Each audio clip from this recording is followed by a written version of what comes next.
What's going on, ladies and gentlemen? I'm excited to have this very, very long discussion with a brother who I've known for some time now. We're going to sit down and discuss my album almost ad nauseum. It's going to make you sick by the time. Either it's going to deeply encourage you because you'll get some nuggets. You'll probably get some Easter eggs and some clues into the insight and the, I guess you can say, and some of the inner workings, even behind the scenes stuff to what made this album what it is. And probably some of the theory, the philosophy, the theology, the sociology around it.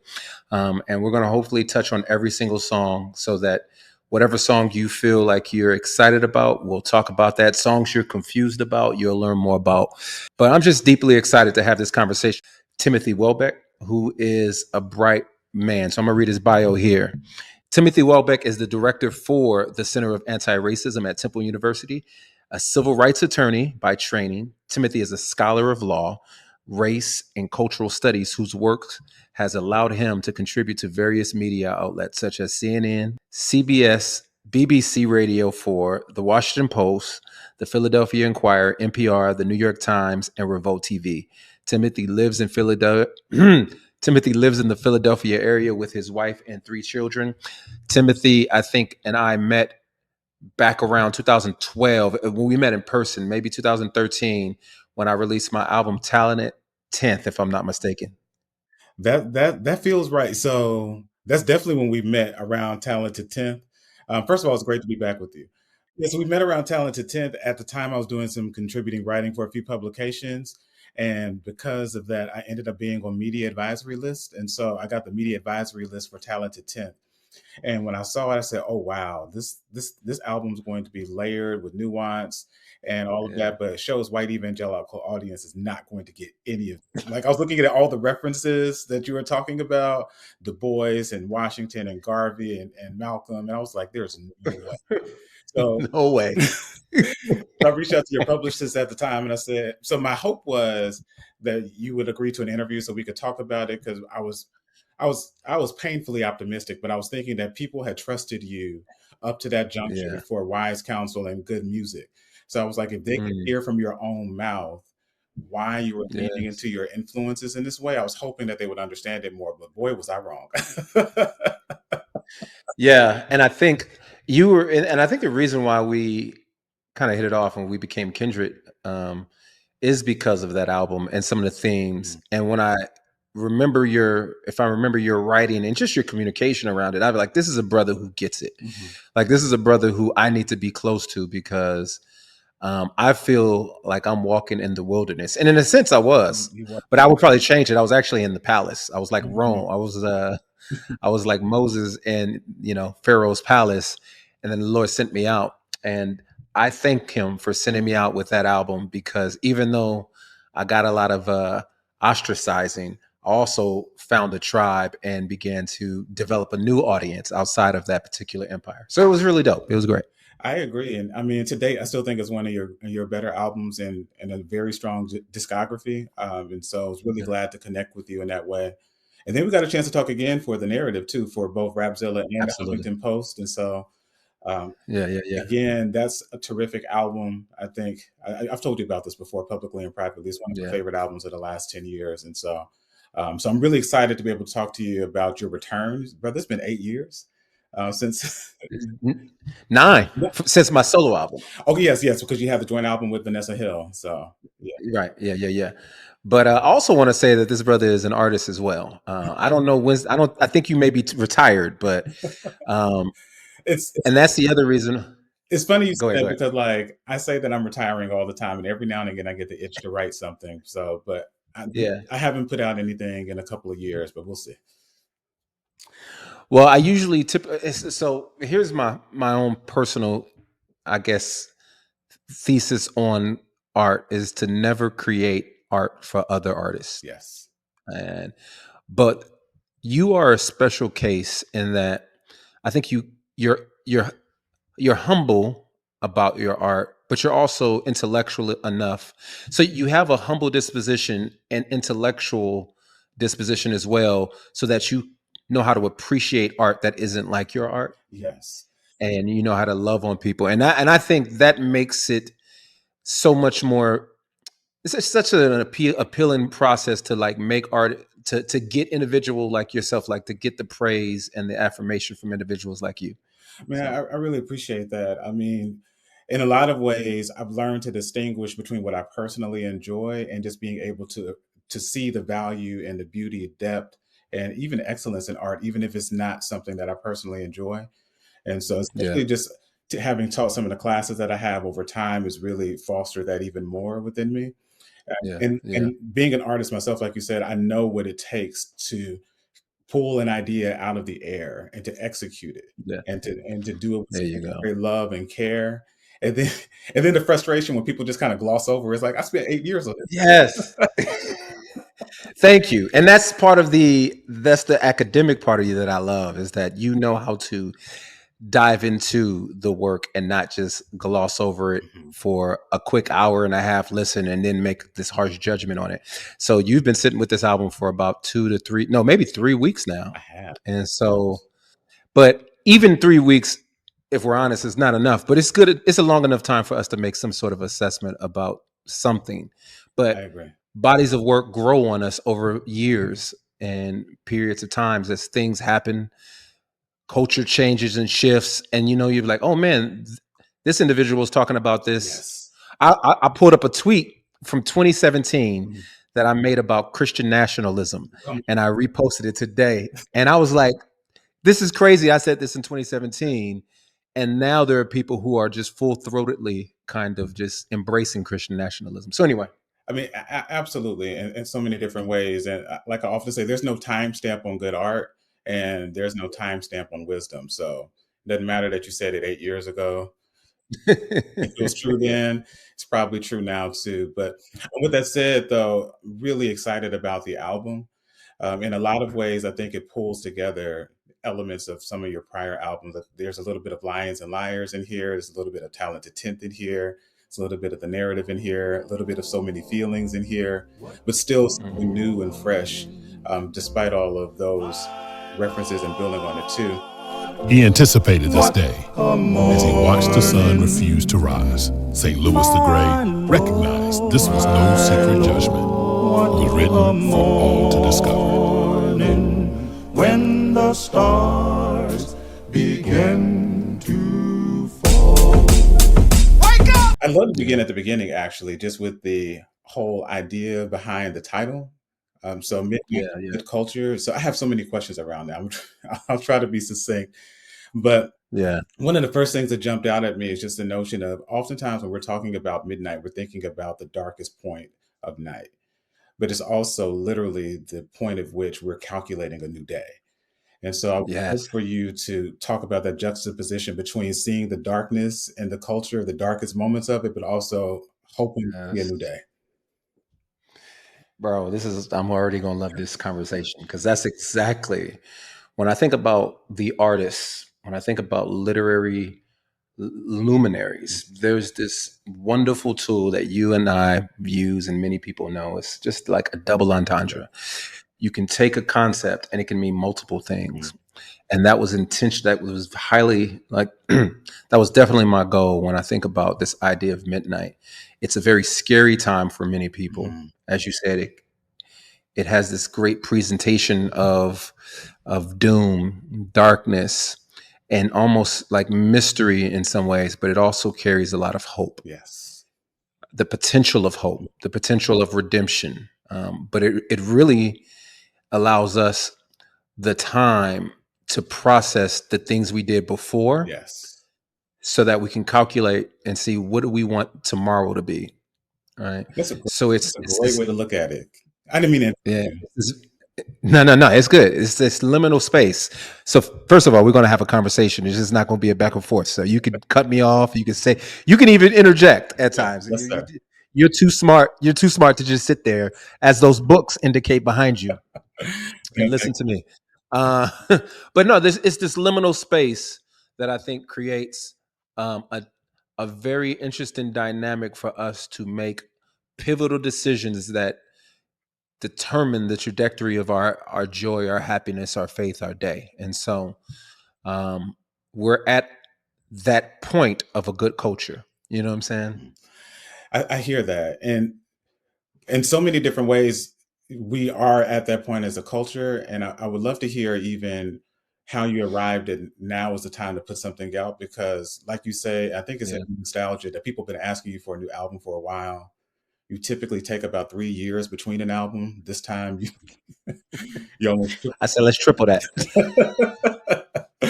so I guess with that said, when did you know that you were ready to put out something new, and how did you Yeah. know that this is what you wanted to say to the culture right now? Well, I knew I'll answer the latter first. I knew I wanted to say this since 2018, 2019. Like after the narrative, I kind of had my heart set on this was the direction in which I think the Lord was leading me. Mhm. Like the narrative is almost a precursor to this. Not almost, it definitely is a precursor, not only in just my art, but also, and I think the Lord's cultivating and formation of me. Mm. It's like open up this this canon of there's a new type of narrative for people who feel like music or art or theology isn't quite for them. And in a lot of ways, it's talented 10th on steroids, or it's talented 10th matured Yes. in the form of a narrative.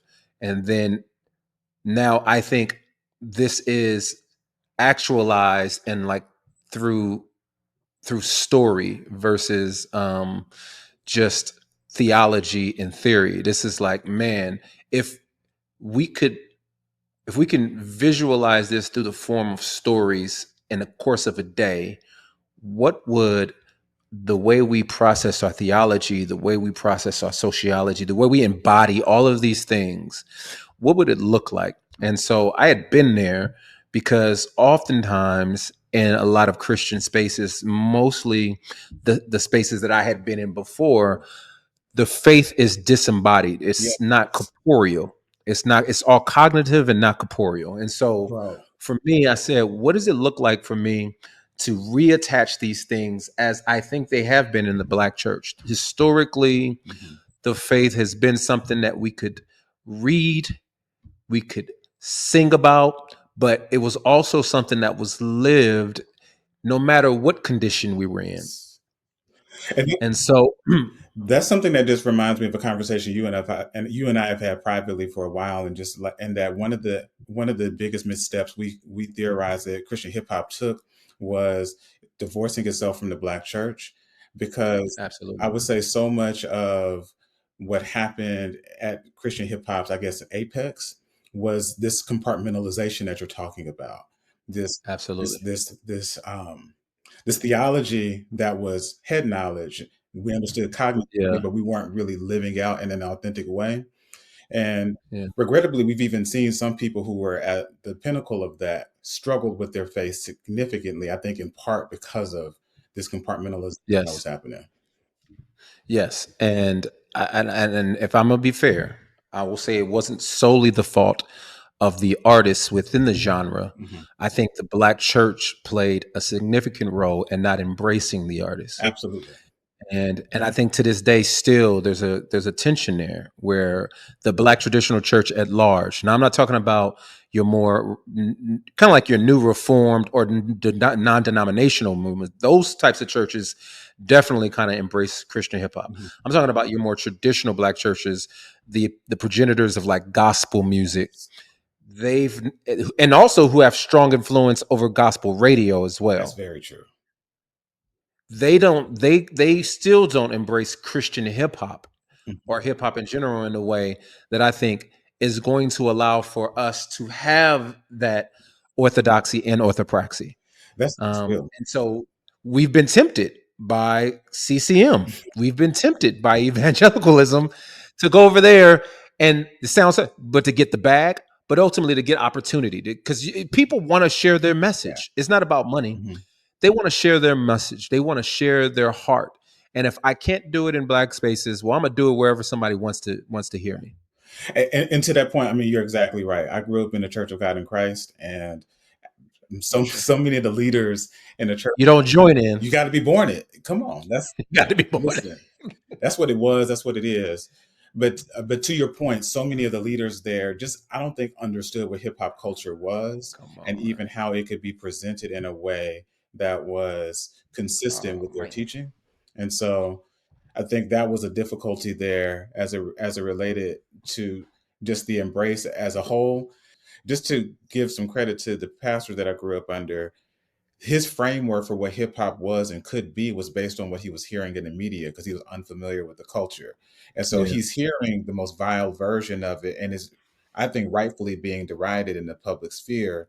So then when people were talking about rap music and hip hop culture, he didn't get it. But to his credit, I actually sat down with him and had a conversation about Christian hip hop and just its ability to not only reach the youth, but be a legitimate means of expression. And he actually got it and embraced it. In That's good. part, yeah. So I will say for him, he got it. He embraced it. I wish more people were receptive, but I think it speaks to also, he knew me, and that's one of the things he said. He said, "I was willing to hear you out because I knew you. I know your family. You've literally Yeah. grown up in church, and so I was willing to hear you out because of that." This is Bishop Chandler, the late Bishop Chandler David Owens. That's the pastor that I grew up under. And so it ended up being a beautiful conversation, and I wish more of that could have happened, but it didn't. So we're now at midnight of a good culture, and and that could be one of the reasons why we are at the midnight of a good culture. Mm. Yeah, I do. I think a lot of it's you make a very interesting segue, but I do think a lot of why we're probably here, if I'm just thinking about the nihilistic tendencies, maybe, and the revelry and all of the shadow, let me say, of Black culture, is because the church has done an extraordinary job of isolating, not, and this is a harsh generalization, but a extraordinary job of isolating itself from the engagement of culture. Yes, And absolutely. so what happened is, when hip hop becomes the mouthpiece of a particular group of people, especially the younger generation, the church loses its credibility, and they become the prophets, they become the storytellers, the griots of the day. Yeah. And then they transition from there into academic spaces. They transform, not transform, but they move from academic spaces to political spaces. Mhm. And yet and still, the pastors, for the most part, enlarge the church influences, even though many of these people probably still go to church. But there's been an interesting way of how we dissect, even in Black churches, or detach the things I believe with how I may actually engage. Um, Absolutely. because a lot of Black folks traditionally have been like, and this is just an example, you can say how some of them have been socially conservative throughout, but they vote mostly kind of progressive. Hmm. And so that Yeah. even shows in a lot of ways some of the subtle disconnect potentially in what. Man, listen, I don't want to belabor the point, but I hear you on that. The last thing I'll say to that, for real, and we'll talk about the album, is I think about the late Judge A. Leon Higginbotham's letter to Mhm. open letter to Clarence Thomas when he was about to be appointed to the Supreme Court. And one of the critiques he had for him is, what is it that you're trying to conserve? And I think that in Mhm. a lot of ways, when Black people tend to vote in a way that we say is progressive, it's not necessarily because it aligns neatly with our social conservatism, but more so it's because we see the most opportunity for social advancement in voting in that direction. And Mhm. again, I mean, like, I think there's a lot of nuance that can be had there, but ultimately, I think it arrives at that, in that most of what is said to be conserved right now is conserving a bygone era that relegates us to Absolutely. second class citizenship. But Absolutely. one of the things I love about the album is the double entendre of the sequencing, right? So the album's called Midnight of a Good Culture, but you start with Good Morning at 4:25 a.m. And so this could be 4:25 a.m. leading to midnight, or 4:25 after midnight too. And I think that's a nice way to look at things. So I want to ask, like, is that intentional? And two, do you really be up at 4:25 in the morning? Absolutely not. I don't think there's ever been a time I've been up at 4:25 unless I am on the West Coast Okay. and my body is like it's time to get up because it's 7 Yeah. on the East Coast. That's the only reason why I'm up that early. Okay. I will say this is why I love academics, especially academics who write about hip hop, because sometimes y'all find things that folks don't think about.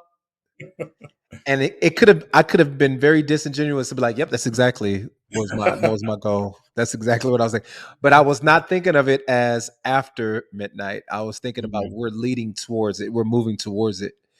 But Mhm. in some senses, you could think of it that way as well.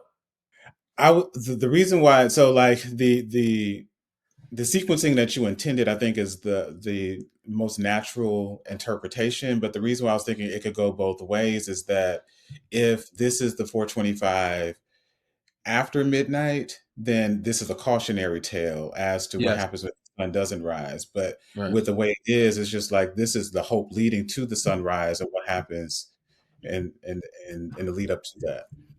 Yeah. I don't wanna get too ahead of myself. Mm. But a lot of this album is dealing with an apocalyptic theme. And Yes. I don't often think about apocalypse in the sense of just pure doom and destruction. Mm. If there are a lot of biblical scholars who have taught around this, and they will tell you, like, and not even just biblical scholars, but just individuals who understand language. Well, Mm. apocalypse is just the unveiling, the revealing, and I think it's leading to a great revealing of who we are as a society, who we are as people, and who we are and how we use the tool of religion and faith in order to get and achieve certain things for good or for bad. And so there's hope there, but there's also a lot of warning. There's also a lot of caution.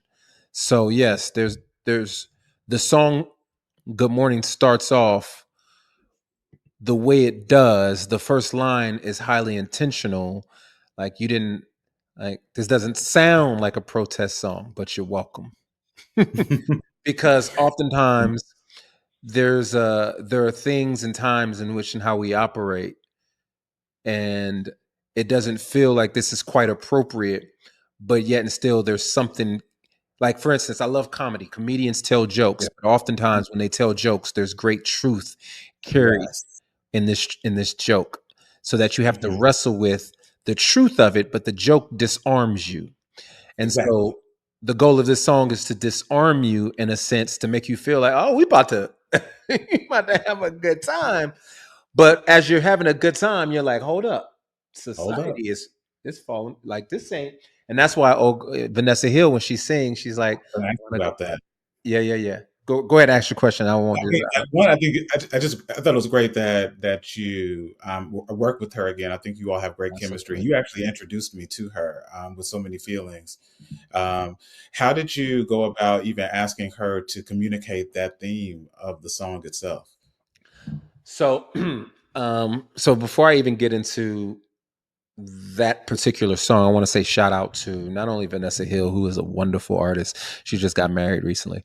But I also want to say shout out to Xavier Hayes and Jeremiah Atkins, Mm. individuals who produced 90% of the work that you'll hear on this album. So X pretty much had his hand on every single song, even if he didn't produce it, Mm. because he helped manipulate transitions or Mm. added an instrument here or there. Jeremiah produced, I think, 4 or 5 of the tracks, but he mixed and engineered all the songs. So I was sitting with X in the studio, and I said, "Man, I really want like that those real love drums."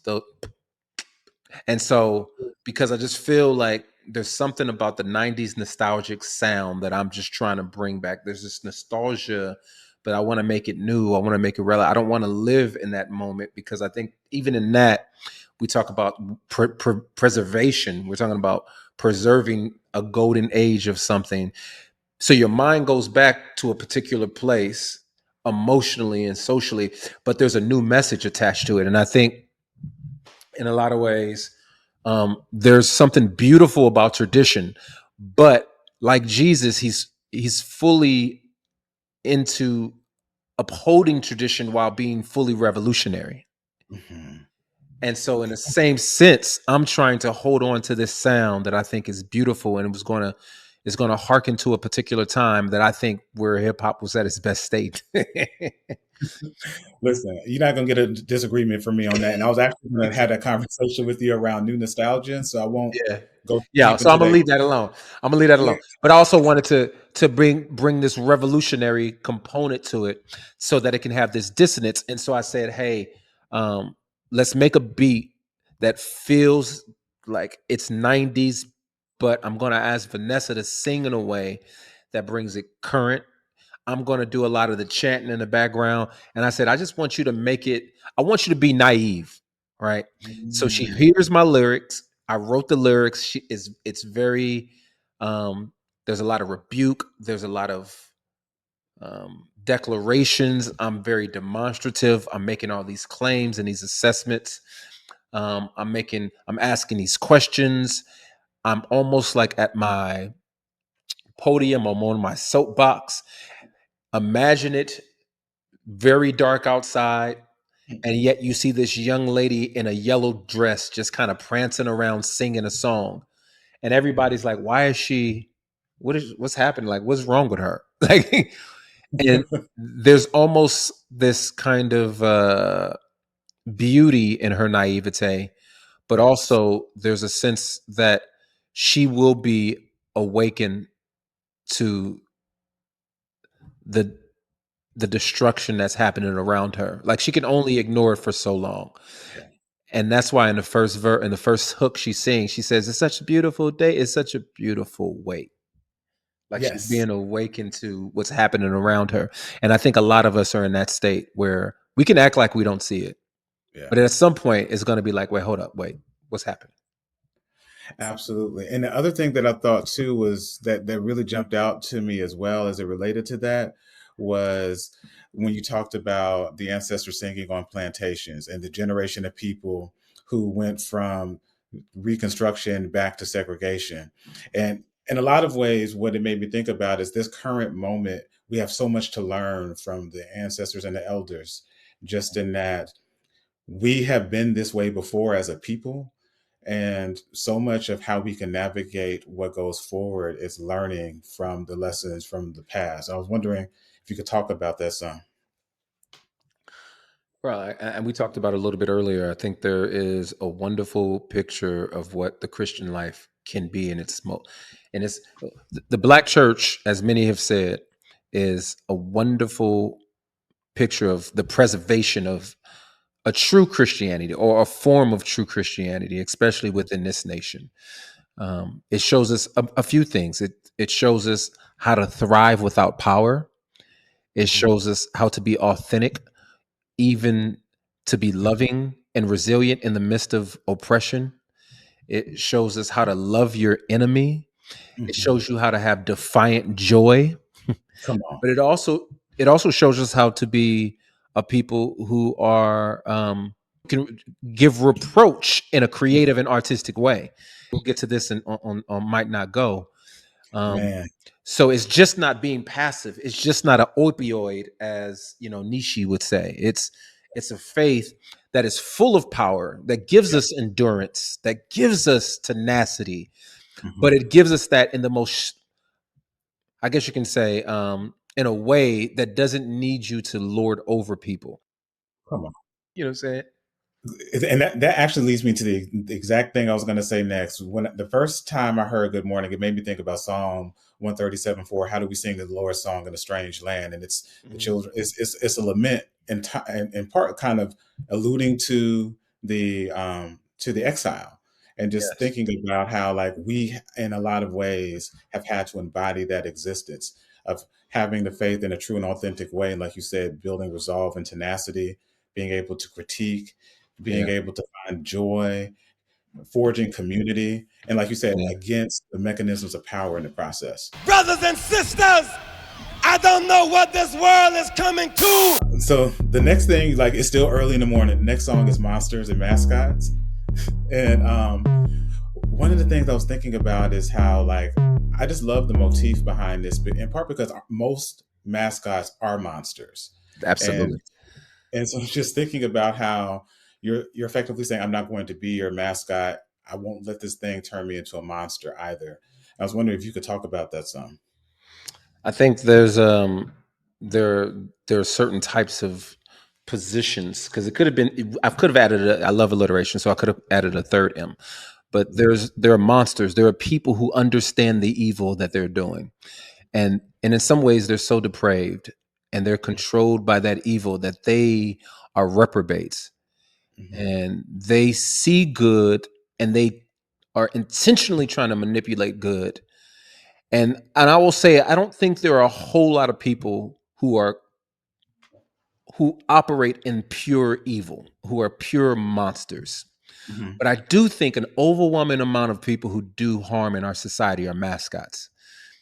People who put on the uniform of monsters, who parade in this particular uniform, but underneath they're human and they're villains because they are manipulating other people for their own advantage. They're ignoring what may cause good and beauty for other people, and they're doing it for a couple of reasons. One, for their own selfishness, but they also see the benefit of being tethered to the monster.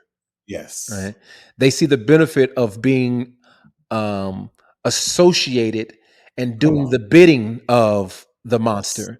Very similar to political parties were not racist, but because of their association to the solid South and the black coats and what they knew white supremacy gave them, engendered them to, it was like, it doesn't benefit us. It's not politically expedient for us to detach ourselves or to denounce white supremacy, because so much of our voting bloc believe this. And so they're mascots. But then the third M could have been mercenaries, people who aren't necessarily tied to any particular allegiance, but what they'll do is they'll say, well, where's the money? Where's the opportunity? And so therefore I'll be willing to be paid as long as I reap some reward. You know what I'm saying? So that's the kind of like quick explanation. It makes perfect sense, and it aligns with too, like, one of my favorite sequences of rhymes on the album where you say you're battling Hobbes, Leviathan, Daniel in the lion's den. They hoping that Goliath wins, and that really, I think, encapsulates what you were just talking about. But also just how so many of these mascots are cheering on the wrong team, and you're fighting the uphill fight against this whole apparatus that not only has the mechanisms of power, but also has its own cheer squad. It has its own representatives too.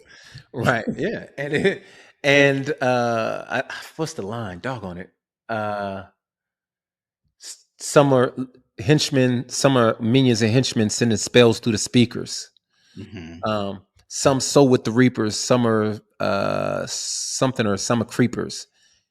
And so the other thing I wanted to make I want to emphasize is Bree Phillis, who's on that song. She says, used to catch me tipping in the daytime. Now you catch me missing in the daytime. Because these monsters are so bold nowadays. It's like, it used to be, you know what I'm saying? Like, it was Houdini. The freaks come out at night. Now the freaks come out in the daytime now.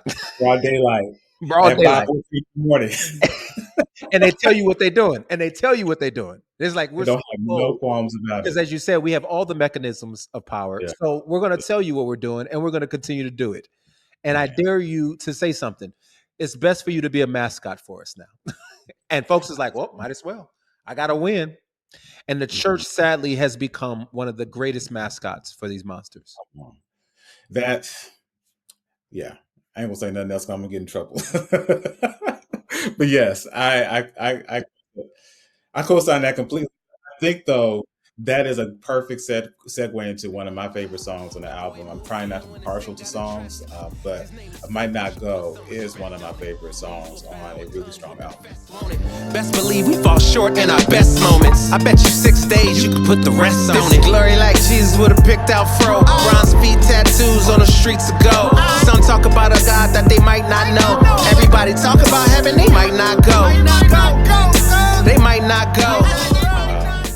But one of the wrestles I think that it captures so well is trying to be faithful in a time of disingenuous faith.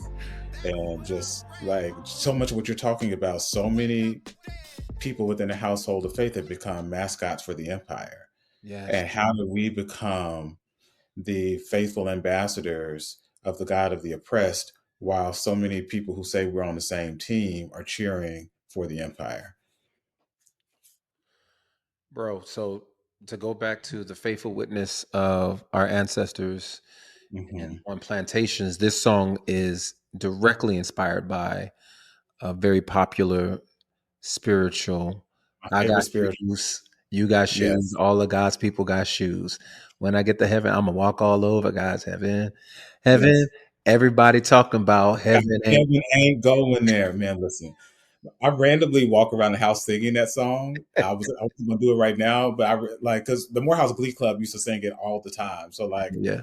randomly catch me walking around the house singing that song. But I love that because the ancestors again were really capturing this notion about we can't be believing the same thing. Not at all. Because if I'm praying to be free and you're praying to continue enslaving me, we can't be praying the There's same. something, yeah. There's something problematic about this. Even to the point, my God loves me so much that He gonna give me some shoes. Cause y'all You don't won't even. give me shoes in this You won't give me earth. no shoes. You won't give me shoes in this earth. You won't give me And I shoes. think that type of imagery, I think, just really captures the depth of Yes. the experience and just how depraved the treatment and inhumanity Yes. to make people work from can't see at night till can't sleep in the morning, can't see in the morning, or vice versa, and to rob them even of basic dignities like shoes. To the Shoes. point that one of the first things you imagine when you get to heaven is that you get to put on shoes. Come I on. mean, like, And He gonna give me a robe. won't give me. And he's going to give me all the things that you are withholding from me. But most importantly, He's going to give me heaven, which He's going to withhold from you. Yeah, man. Listen, that's So so yeah. much of the beauty of the faith, I think, is captured in that you can believe in a God that can give you not only of Himself, but give you the dignity that you're denied, because it's an acknowledgement of being created in the image of God. And so you then get to heaven and God acknowledges you as someone created in His image, and gives you that level of not deference, because God don't defer to us, but more so just a level of dignity that we're denied in the earth. And Yeah. it's a beautiful thing. One of the most unfortunate consequences of how the empire has manipulated the Christian faith is what it's done also to the people who have benefited from the Christian faith, specifically Black people. And so what's happened is there's a generation of people who, because they've seen the manipulation of the Christian faith, have divorced themselves from anything Christian because they're like, I can't associate with that. And so even the song to me also is not just, it's a double-edged sword in a sense. It's a challenge to the empire, but it's also a challenge to people who just walk around saying I'm spiritual, but I'm not. I don't believe in Christianity. I don't believe in this. I don't believe in that. And it's just like, man, we all got, that's why I say we all got religion. Like in some senses, something is informing your, I guess you can say, theodicy of the world. How does God deal with good and evil? And it's either you or God, and you ain't got the smoke to handle that. And so also am deeply frustrated with the spirituality that divorces God from His heaven. And Man. so I think there's at the beginning of the song, first of all, shout out my guy Sam Dula, who does all the narrative. You hear that, the deep voice, Sam Dula. Man, he's been crazy. He was a perfect narrator. Yeah. He has an amazing voice. If you need some voiceover work, hit up Sam Dula. So at one point I had him at the beginning of this song saying, to all those lying politicians, all those it was like a list of 3 different people, and then I come in and say, you might not go. But I took it out because I felt like it was just too much. So yeah, there's there's a lot of there's enough rebuke for everybody. I think at the end of the day, we all need to evaluate ourselves, as Paul says, to see if we're in the faith, not according to what culture says, but according to what the teachers of Christ said. Yeah. And I love that too, but just again, just like looking at the faith of those who came before us, because a song, you're exactly right. A song like this requires you to examine yourself. Yeah. Because you can't be too comfortable to the point that you're just like, yeah, I'm good. But it's more so as, have I worked out my soul's salvation? And even if they didn't have the language for that, it was more so about examining yourself to get to the Absolutely. point that you're saying, am I in right relationship with God to the point that I can be welcome to his heaven when I leave this life? So that's It's something super, and this is why, man, like the Lord is such a faithful, loving protector and provider yeah. for people who were not allowed to peruse the scriptures, Yes. who were forced to be illiterate, Hmm. who were restricted in the types of worship and fellowship that they can have, to come out of that and still to believe, trust, and to love a wonderful God, but then also have beautiful language to articulate it in a way that is more profound than any pastor who would sit up in his ivy towers in some seminary and try to justify slavery is something Yeah, marvelous and remarkable. And so I it think it talks is. about he sits high and he looks low. And I think Come on. that's literally, he looks at the lowly of us, as you talk about the God of the oppressed. We can talk about the Cones and the Thurmans. Mhm. He's looking at a people and he says, this is a misfortunate use of my name, and I'm going to preserve them and their story. I think it's beautiful. Man, listen, that type of stuff that gets me happy because just thinking about that particular dynamic. And I was just having this conversation with my oldest daughter last week, just in that because she had a question about theology, and we're kind of going back and forth about some things that she had questions about. And one of the things I told her is that ultimately saving faith is going to revolve around believing Jesus is who he says he is. Yes. Because there are so many examples in the Bible of people who didn't have the words, they didn't have the right theological precepts and concepts to articulate their faith, didn't say the right prayer per se. You think about the dying thief on the cross, Lord, remember me when you come into your kingdom. Jesus says that's saving faith. When Zacchaeus comes to Jesus and says, "Oh, I'm not worthy for you to come to my house, but if you come to my house, let's go." And then he talks to Jesus. He says, anyone that I've defrauded, I'll give back and then some. Jesus says, today salvation is coming to your house. Yes. The woman with many sins who washed Jesus' feet with her tears and dried them with her hair, Jesus is saying, this story is going to be told anywhere my story is told. That's saving faith. These people, like, we Yes. sometimes go back and forth about, Come did you say on. the right things? Do you believe the right precept? Like, do you have the right doctrine in front of you? And like, it really comes down, do you believe who Jesus is, who he says he is? And had that impacted the way you live this life? Come on. And has that changed the way, and all of those people, well, so we didn't get to hear the story, the thief on the cross story, Yeah. but it changes the way in which they live. Zacchaeus now is transformed. There is a pivot. And so, yes, so beautiful. There's a Mhm. pivot in how we live. I heard this priest once say, Jesus, Jesus's rebukes in the scriptures are way more harsh for the people who had power and refused to not do good versus the people who were weak and lowly and sinned. That's so And I true. think that's so beautiful. Like, Yeah. because Jesus would challenge and correct the sinners, but for the most part, if not all, he would, well, there was a couple. His challenge were to the people who were taking advantage, religious Mhm. advantage of people, and the people who had power and were manipulating folks. And so, yeah.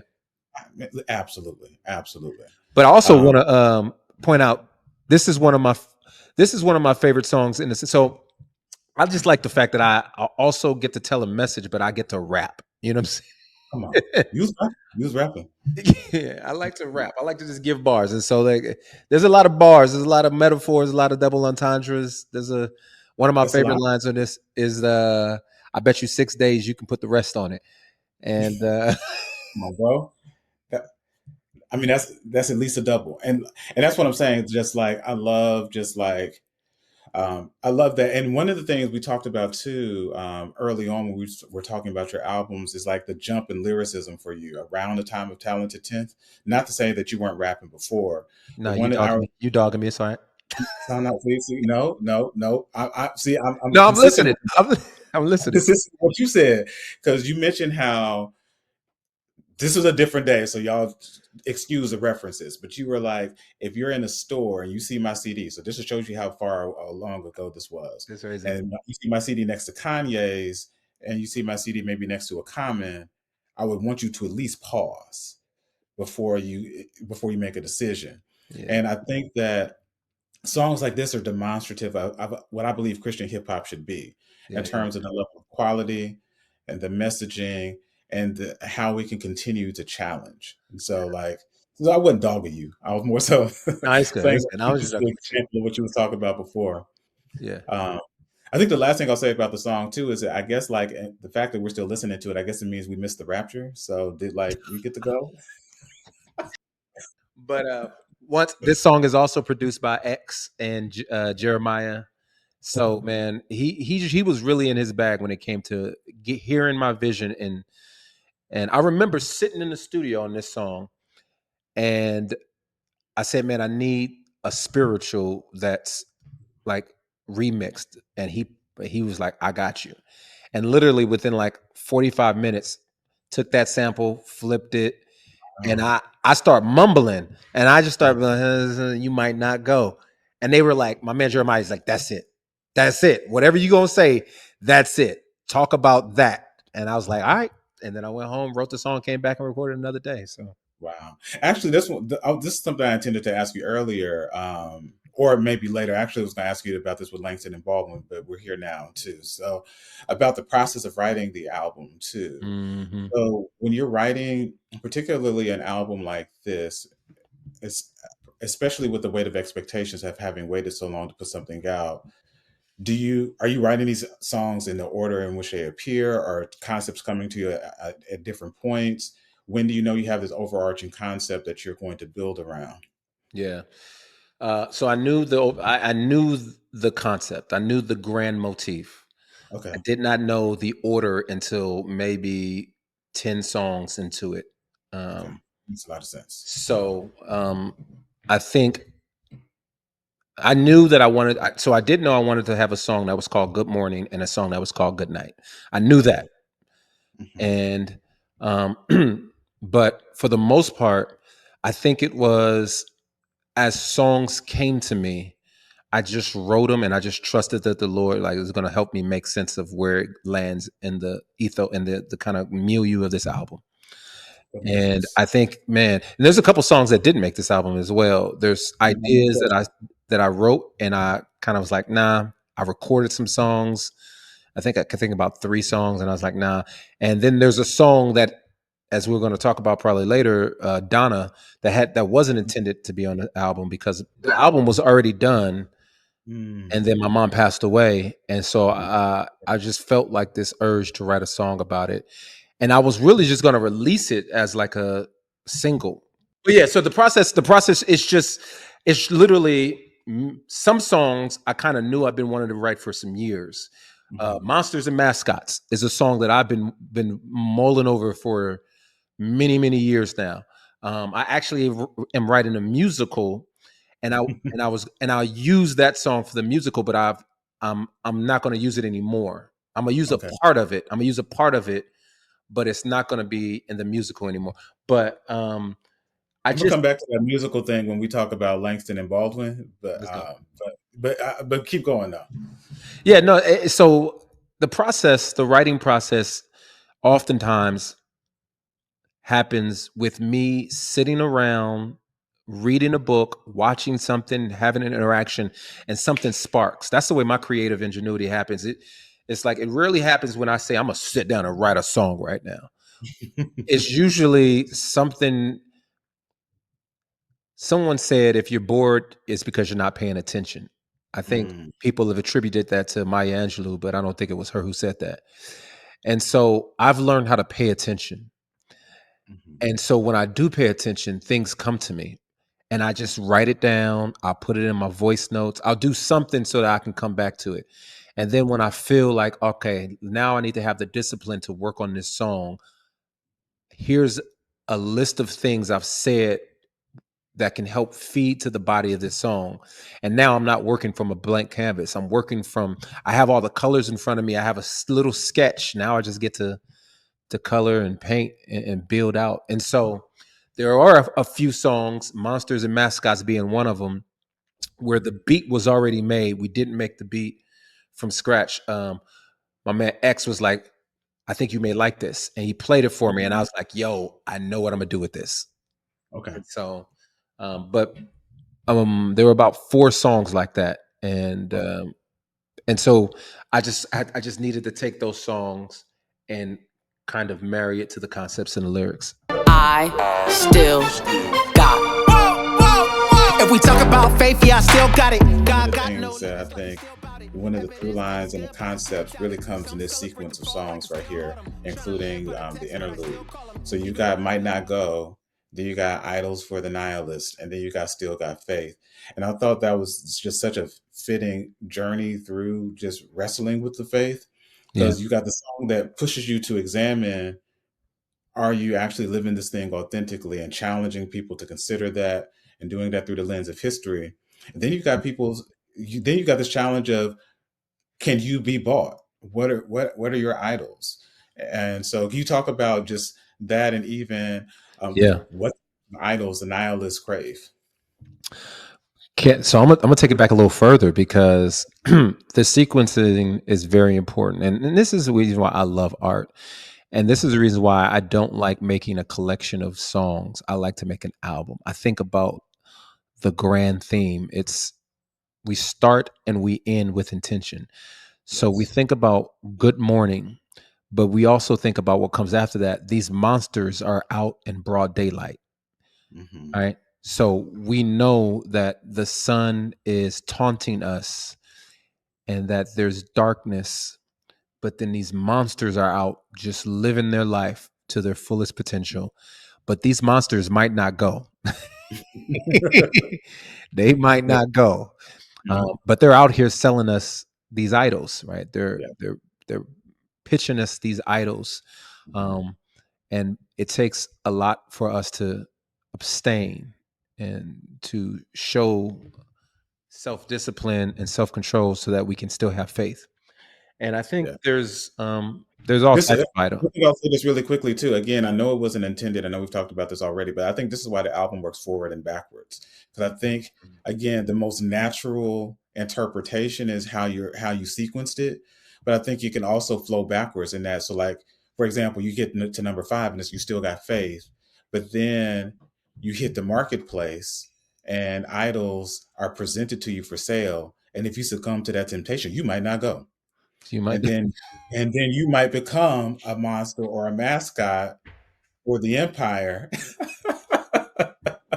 So I think I really do. I know it wasn't intended, but I really do think the my sequencing works. man. Hey, let me tell you something. From now on, that's what I'm gonna say. I was like, yeah, I intended it. This is exactly how I constructed.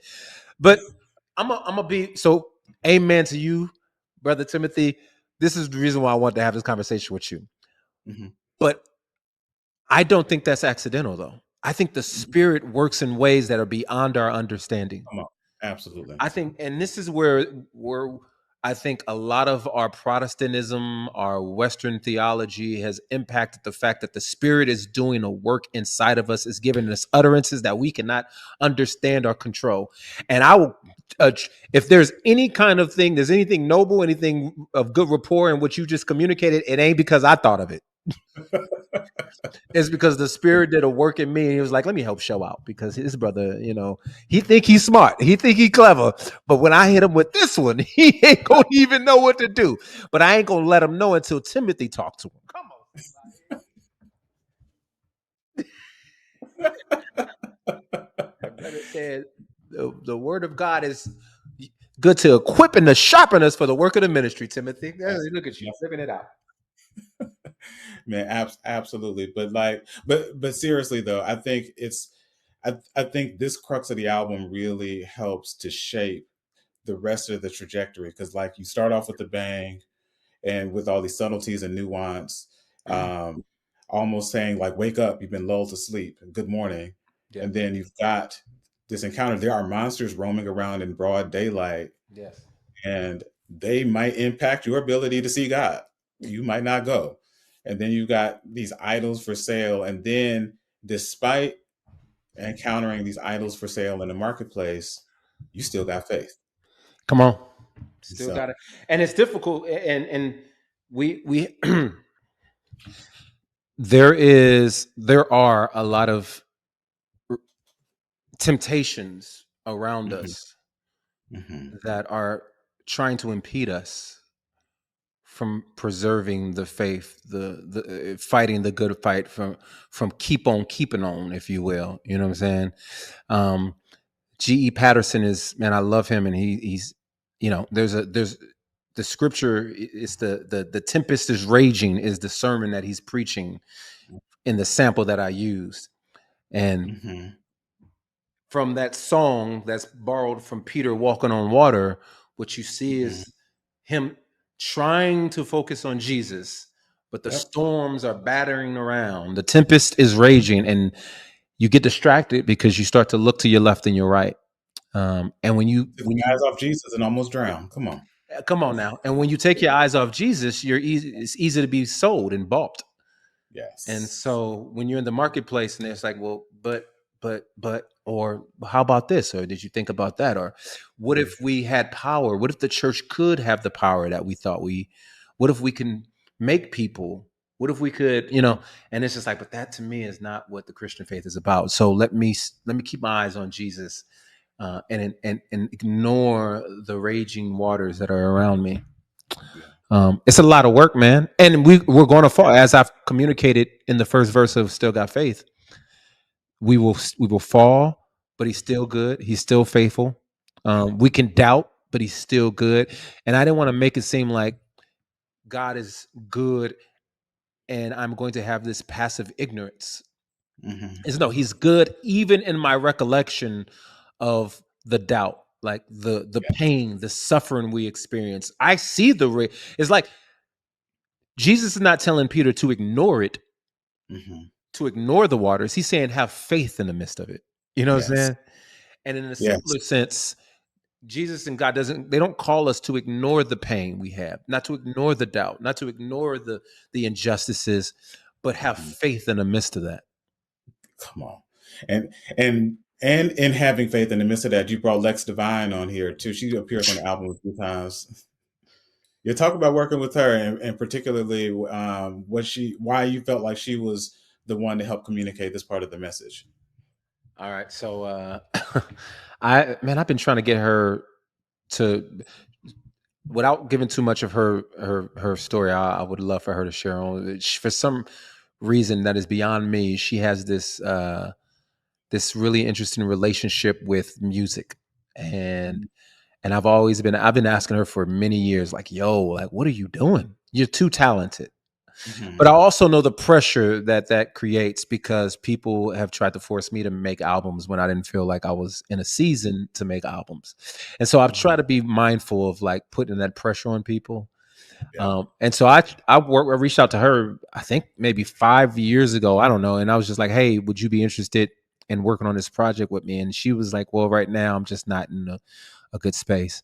And so ever since then, my goal was like, man, I just want to work with her in some way. And then when I knew I was working on his album, acknowledge that too, because some people will try to cave to that pressure, absolutely, and will not create what they're supposed to. I think it was very mature to even say, I'm not in a place to create right now. Thank you for thinking about me. Maybe it'll work out later. Man, that is one of the greatest signs of maturity and strength, is for a person to see a good opportunity and to say, nah, but this is not what God wants me to do right now. Yeah, absolutely. And I respected her for that. And that's why I said I really want to work with her, because if a person can do that, then I know they're going to give me their best when they are allowed, or and they're not doing it just for the shine. They're not doing it it's not a path. They're not just doing it as for clout. They're doing it because they truly not only respect me, but they truly love the art, and they want the Yes. Lord to truly indwell them in the process of making this art. And so many of us are just making art to be relevant. We're cooking, we're cooking quickly. Yeah, you talk about that. You talk about Yeah. that on the next song that you're Next gonna make. song, yeah. So anyway, it was a privilege to work with her. I reached out to her. She was like, "Let's do it." It wasn't like a easy "let's do it." It was like a "hey," and it took a little convincing, but I didn't want to pressure her. But it was she was excited once I sent her the music, and then I sent her 2 songs for her to do. I was like, "Pick one," and she was basically like, "I want to be on both." I was like, "Well, then let's do both." There you Yeah, and so I was so happy she did both. My man Nate Robinson produced Nate, the this beat song, breaker. the Beat Breaker. He's the same dude who produced "Here for That," Yes, he which did. when I work with him, I love the fact that he just gives me real drums because he's Mhm. the drummer, and then I love horns. My man Larry Mack played the horns. Larry Mack out of Baltimore, been knowing that brother since he was a college student, and he Wow. played the horns on there. And so yeah, man, it was. Am I missing anybody on that song? Yeah, that's it. Yep. And even too, this is one of the things where I was thinking about how like the album, while it's current, it still has shades of some of the things that you've done before. So you mentioned that Nate did Here for That. It's they're very different songs, but they bring a Yeah. similar energy out of you. So Absolutely. a triumphant, celebratory, Absolutely. even defiant joy. It was intentional, very intentional. Like when I reached out to him, I was like, I kind of wanted to be like another Here for That. You're like, that The song worked. Let's do it again. Yeah, and the reason being, and this is probably the only time that I kind of cave to the market, if you will. Okay. There's I have to realize, even though I am very stubborn when it comes to art, there are times when you try to give concessions that are within your brand, I'll just say. And I think this was a concession of saying, if people want me to make a single, if I were to make a song that people can play at youth groups, if I were to make a song that people would play at gatherings, that like the picnic, you know, that people gonna turn up. I was like, let me do it in the way that I like to do it. It's gonna be horn driven, as you said. It's gonna be triumphant. It's gonna be still content heavy. You know what I'm saying? Yes. But it's not gonna be candy. It's not gonna be shallow. hmm I feel like I mean, I know that you said this is the point. Not saying that you caved anywhere else, but I think you have other songs that feel a similar purpose, like 40 and Up, and we'll talk about that. But Yeah, yeah. I feel like 40 and Up can serve that purpose in some Absolutely. capacity. And New Nostalgia, I think, in the right room also is going to go up too. So,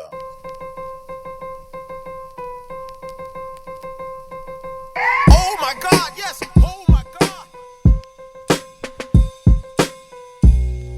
but speaking of New Nostalgia, I want to just hear the story about the creation of the song from like from the shimmy ya like interpolation to like when you knew like this I'm gonna actually go here and do that, like all of that.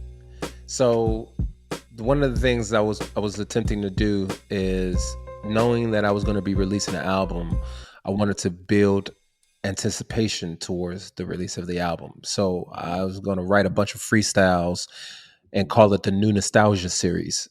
And Mhm. so I had about 4 songs written. I had a song written to uh, Today Was a Good Day. Yes. I had a song Flavor written to, in your ear. what's that? You did want a flavor in your ear too, right? Yeah, Flavor in Your Yeah. Ear. Speaker like turn for like the Turn My Yep. Life Up record. Yep. And then I did one to Cruising, Okay. and I think I did 5, and I wrote one to um I didn't quite finish it, never recorded it actually. Um uh Goodness gracious, Fight the Power. Fight the Power. Mm. And then I did new Shimmy Shimmy Ya. I Like Your Art. Well, Okay. I released the song to Today Was a Good Day, and that was kind of like a play on Easter. like a kind of conversation around 5 different individuals who saw Jesus's crucifixion and from their vantage point. I did the Flavor in Your Ear, and I released that. I recorded the cruising, or I wrote the cruising and recorded it, and I didn't like it, so I didn't release it. Okay. And then the Fight the Power, I haven't released that either, but I may at some point. And then I wrote and recorded the Shimmy Shimmy Ya, and then when I recorded it, my man was like, "No, bro, like this cannot." My man X, he's like, "This can't be a free single. Like we cannot just like what I'm going to do is reproduce it, and we're gonna make it a single." And so that was the right decision. yeah, look, it was you know somebody likes a song like, so let me tell you a little about this brother X. When we're in the studio, it's hard for me to know like if he is enjoying something, because he kind of hardly gives me like, he doesn't do this when he's producing or I'm recording. He's just kind of like still, and he's just like, "Hey, could you go ahead and do that line over again? I feel like you can do that better. Hey, when you get to that part, probably say and then like that, yeah." And then when I'm done, I look at him. He's like, "Yo, this song's fire," right? That's what he gives me. That's what he usually gives me. However, when we were making this song, his brother was in it.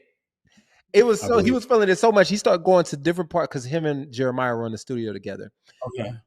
He would go to different parts of the studio and was like, "Yo, I want y'all to come hear this song." And I'm so insecure about my music. It's like, I don't want people hearing it, especially it's not mixed. Yes. I haven't even put it in the car and driven around with it. He's like, "Yo, come hear this." And folks are just like, "Yo, this is hard." And after like 6 or 7 people came to the studio and just listened to it, immediately after I recorded it, I was like, "Yo, I think we got something. I think we got something." And so, yeah, so that was kind of like the story behind this creation of New Nostalgia. And so I went to Cali. At first, the song was just called "I Like Your Art." Okay. I went to Cali. I was hanging out with my boy Squint, who's a photographer, and a friend of his, Frederick, who I got to know. And I played them the song. We were hanging out in Stanford Design School, and we were just talking because they do work up there, and we were just I guess you say just creatively just shooting the breeze, thinking about how we can use our gifting and skill set to bless people. And I played them the song, and they were both like, "Yo, this song is bananas." Yeah. And I was like, "Yeah, I'm thinking of like because this was before I gave a name to the series, but I had recorded these other songs, but I haven't given it a series." And Frederick was like, "Yo, you should probably call it New Nostalgia." Come on. And I was like, "Yo, there you go. There you go." And I love the play on words, because it kind of goes back to our conversation earlier, in that you knew nostalgia, and that you knew what hip hop was like at its apex. Yes. You knew what it felt like. You knew what it sounded like. You knew what it was like to be outside when it was at its apex. And now you want to give something that's reminiscent of that, but still is substantive and still feels new. So it's like double. So he was talking when he gave it to me, he was just only talking about NEW nostalgia. And then when I sat with it for a while, to your point, I said, "Nah, I need to put that K in front of it," because as you said, like I knew nostalgia, like, you know what I'm saying? But I made sure I lowercase the K so that you get this kind of feels like, yeah, this is a new nostalgia that I knew of. So anyway.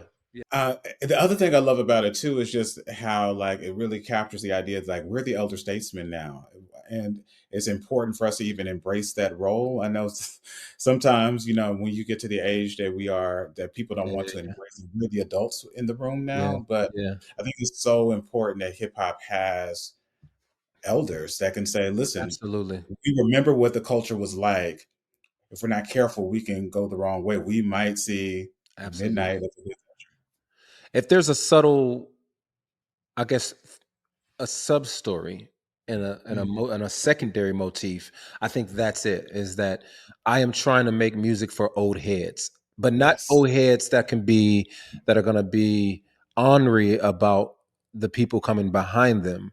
Yeah. But how do you celebrate age? How do you celebrate the wisdom that the Lord has given us, the maturity that we have, without like feeling like we must be displaced, because I don't want to walk around with the kind of like Andre 3000 disposition, where it's like no one will listen to me, or I have no inspiration. But I also don't want to be like, yo, tell these young boys to shut up. Like, y'all don't have anything to say. These young girls, they do, and there's a wonderful pool of talent and wisdom that are coming from these folks. And I also want to help cultivate that. I hope Yes. that they can see the way in which I'm making music and operating, and that they can see how to age well.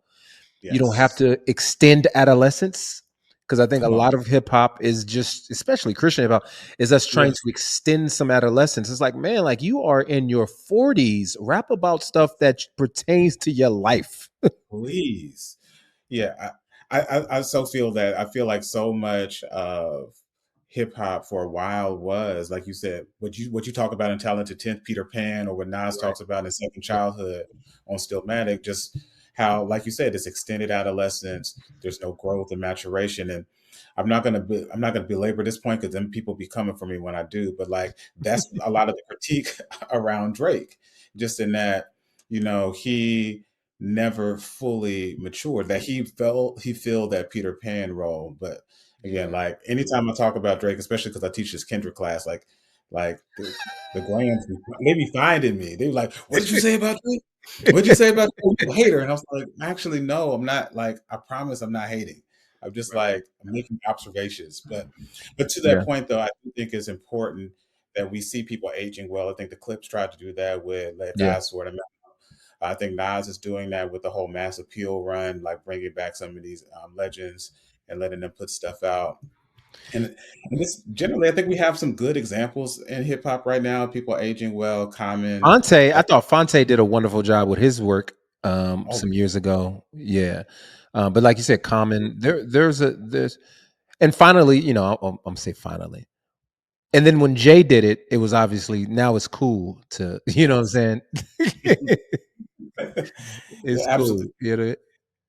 Yeah, I mean, absolutely. But the last thing I'll say to that point is, because we have the truth, we have the light, I think it's incumbent upon us to show what it's like to be faithful as we Yes. age. I Yes. think it's even more important for us, because we should be the examples. We should be saying, this is what life looks like at the next stage. And hopefully, if you live long enough, you can get here too. And I can even try to do what I can to help you get here.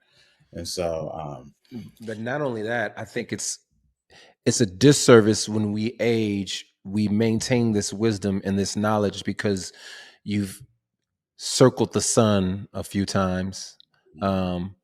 But what also happens is you should get better. Well, I don't want to say you should get better. you I can would get better. hope you can get better. Like, you don't Like, have to be fixed in a certain place. You don't have to be a fixed variable.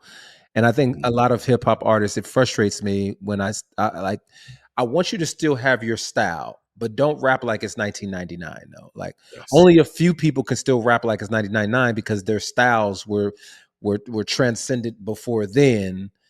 But yes. if you're still rapping like Cool G rap, nah, let me take that back. I know what you mean. So, like, If you're that, rapping like Kumo D. yes, okay, yes. I was gonna say, like, dumb people gonna come for you, but what I would say is that that's part of the reason why people want Andre to rap, because he always sounded like he was rapping in the future. He sounded like he was Right, talking to you, absolutely. but from the future. That brother was So time traveling. Yeah, and so exactly. yeah, so it made I said this. It was a joke in the video I made some years ago about 10 things that can make Christian hip hop better, and I was saying, like, if you're gonna be an old head and you're gonna make a return, it's like playing basketball or running. You just got to stretch. Just make sure you stretch before you start playing, because you don't want to hurt nothing. And that's why I wanted to make sure I did that new nostalgia series Yes. before, or while I was even writing, because I wanted to make sure that the pen game was strong. I didn't want to just come out there and just assume that it was hard. You know what I mean? So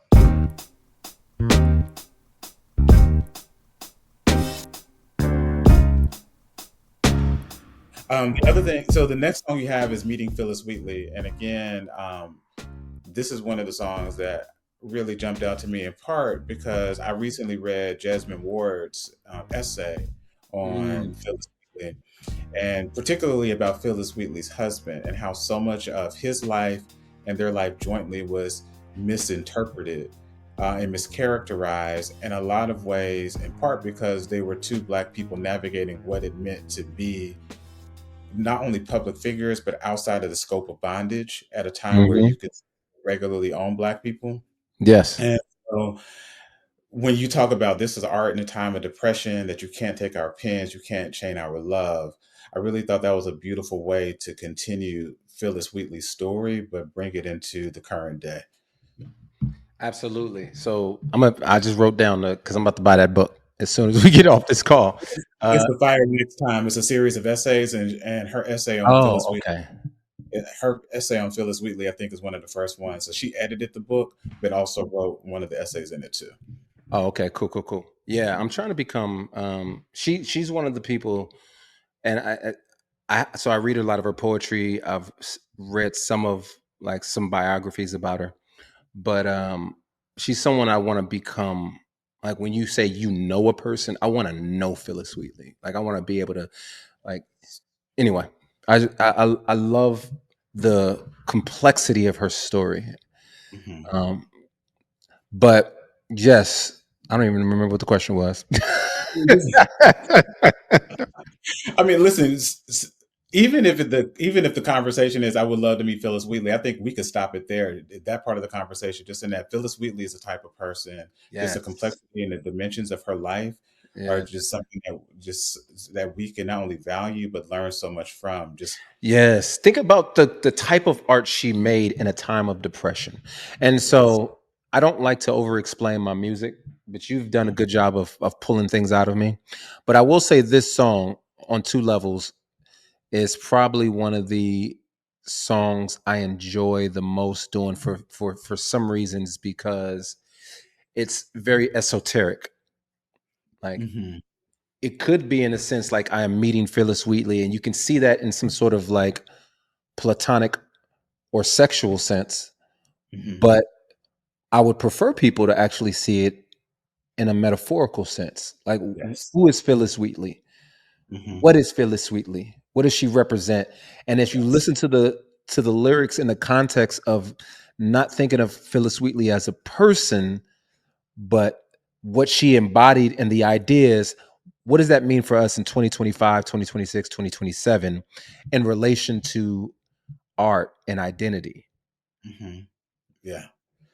I, I mean, I think you really said it, and I think again, I think that's why the sequencing of the album is so strong, because then you're leading into Langston and Baldwin, again, two writers who are not only continuing her legacy, but also shaping a new direction at a pivotal time for Black people, for Black art.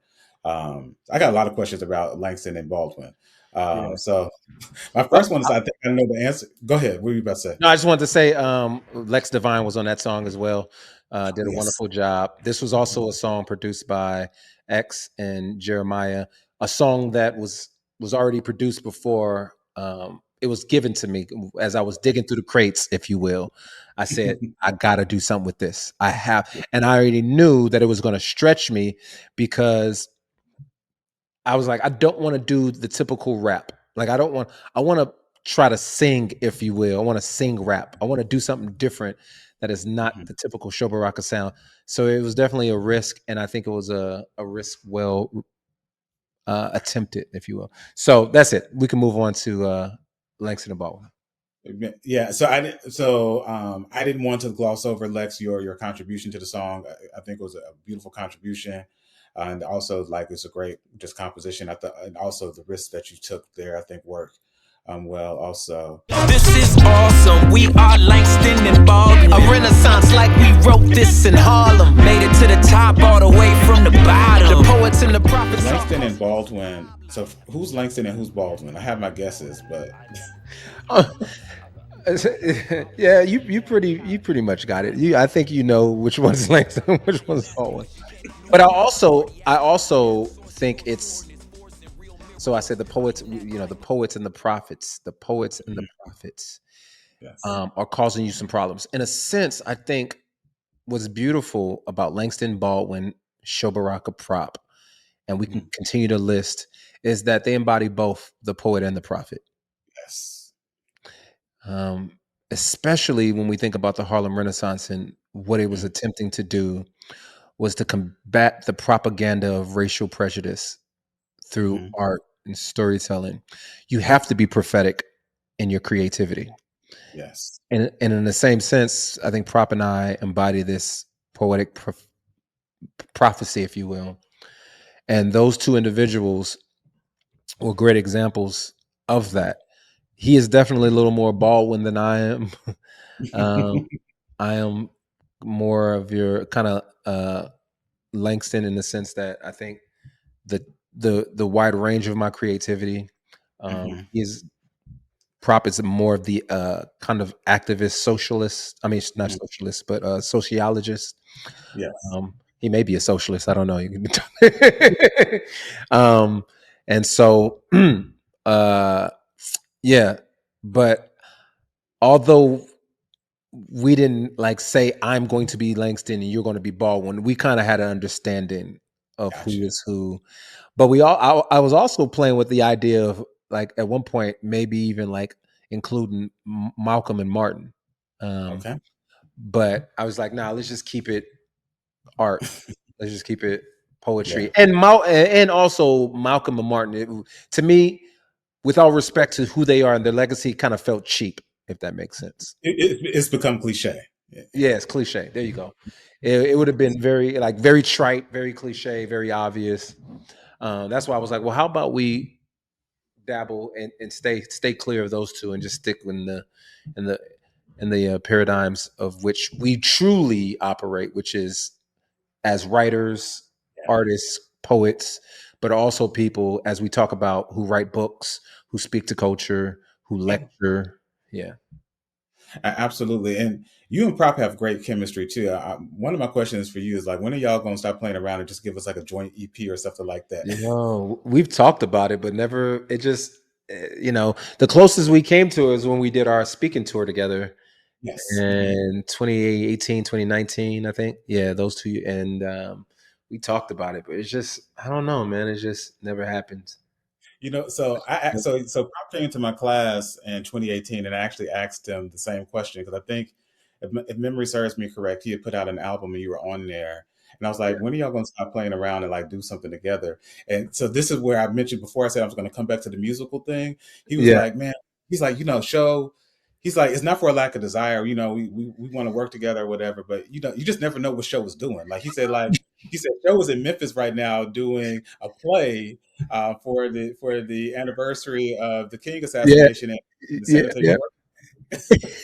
And he said he'll do that today, and then tomorrow he wants to write a book, and then he wants to make an album, and then Hey, and it's crazy. I was talking to him literally yesterday or 2 days ago, and he was like, "Man, I've learned to just let you operate on your time." So I posted a video about my boys 2 days ago, and truly the impetus of me posting that video was because of Propaganda. So he texted me after RFK and Trump had their press conference about the cause of autism and then what could be a possible cure.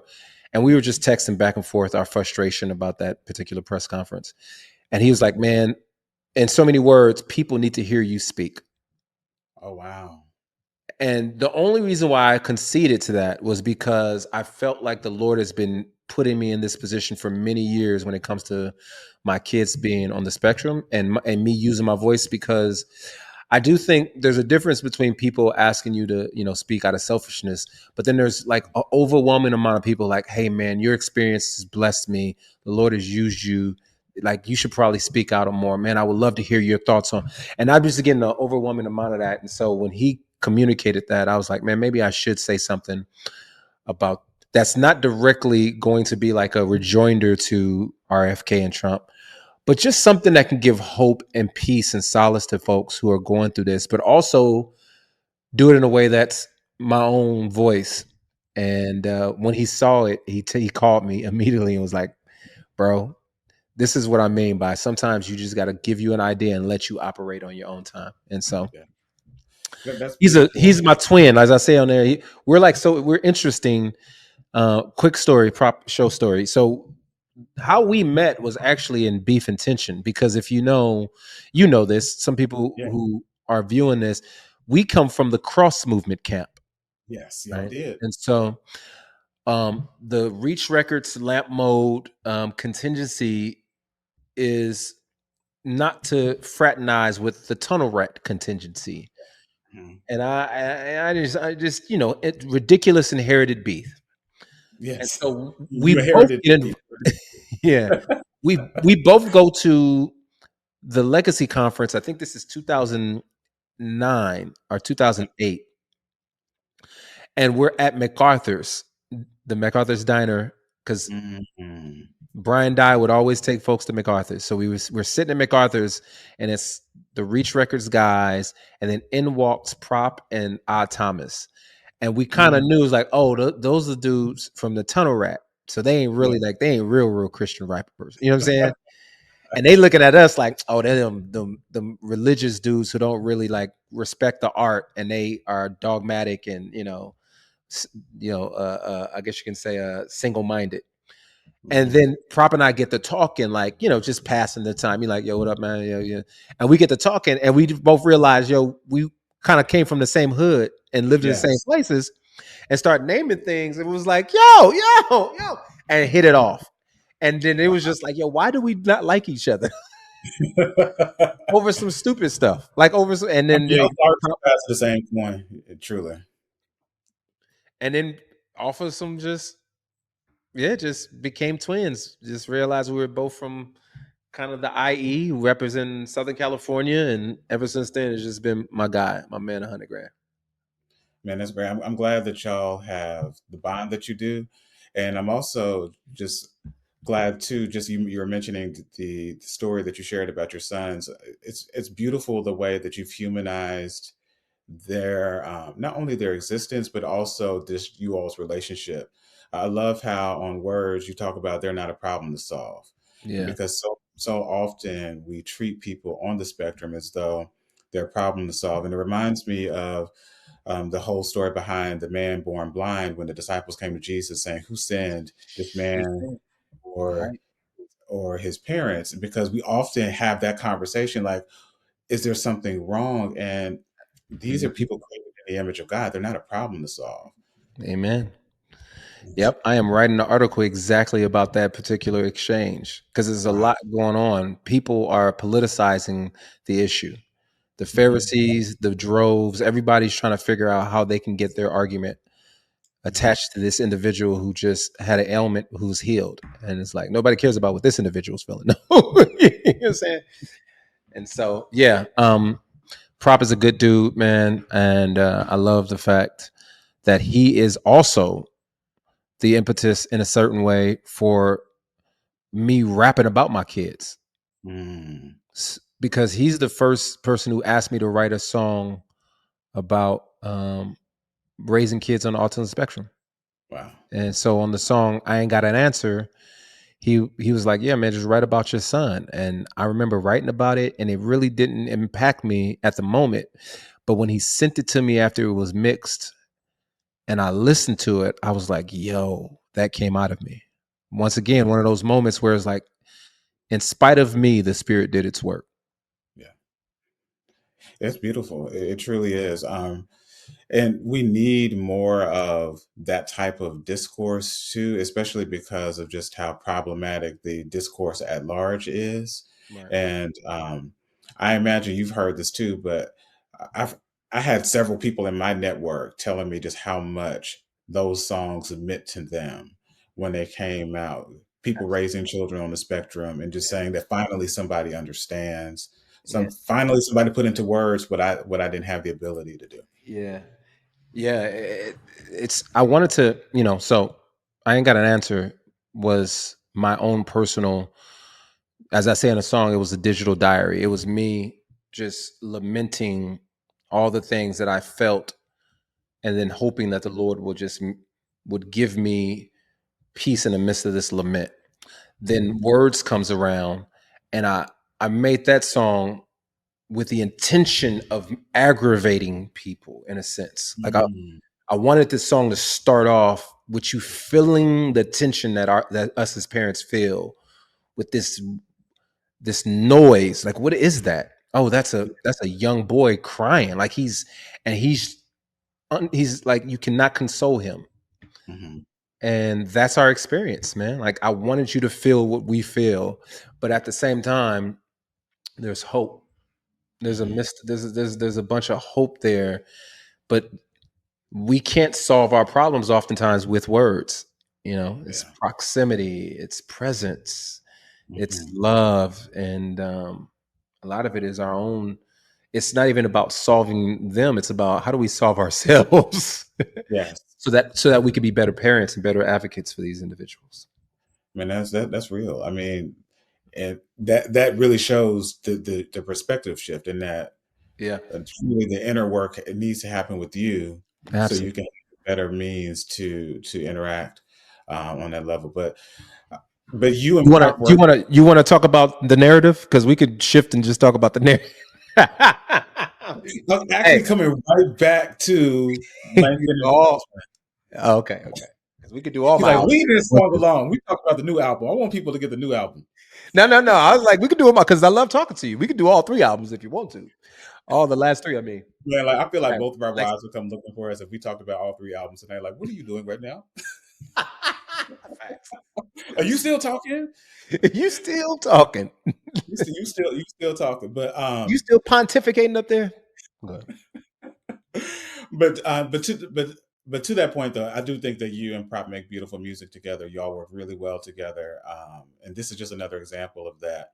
On a song like Langston and Baldwin, did y'all record that together, or did you send it back and forth It to each was other? so I recorded my parts first and sent it to him to kind of Okay. respond to it all. But Okay. he did not hear. There was certain elements of the beat that he did not hear. Okay. So we produced in some degree around our voices.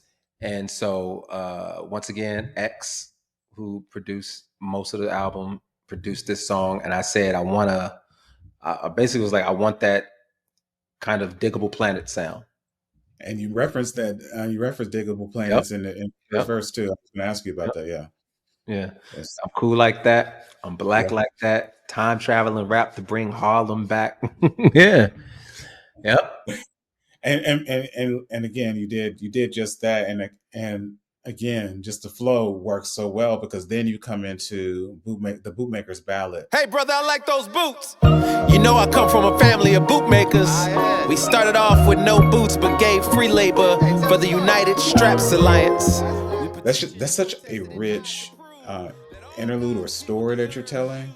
It reminded me of so many different things. I thought about Ta-Nehisi Coates' The Case for Reparations, and how he tells the story of Clyde Ross, and how Clyde Ross lived and he was born near Clarksdale, Mississippi, 7th of 13 children, and how his family had functionally generational wealth. They were sitting on a 40-acre plot of land, and the county came and stole it from them effectively. And they alleged his father owed some back taxes and made him liquidate his assets in order to pay off this debt. And so then his family was catapulted into sharecropping. And so I just thought about how, in that article, Coates talks about how Black people just wanted equal opportunity and equal protection of the law, having ascended from slavery and made a modicum of life, and then to have it stolen from them. Just like, can we just have something? Yeah, And just don't then be an obstacle. Just don't be an obstacle. just get out the way. Just can we No, have something? nobody's asking. Yeah, exactly, Nick. Nobody's asking you for a favor. We're asking you to get out the way. Move. Get out the way. You about to get yourself in trouble. We're gonna talk about a gun called love. You about to,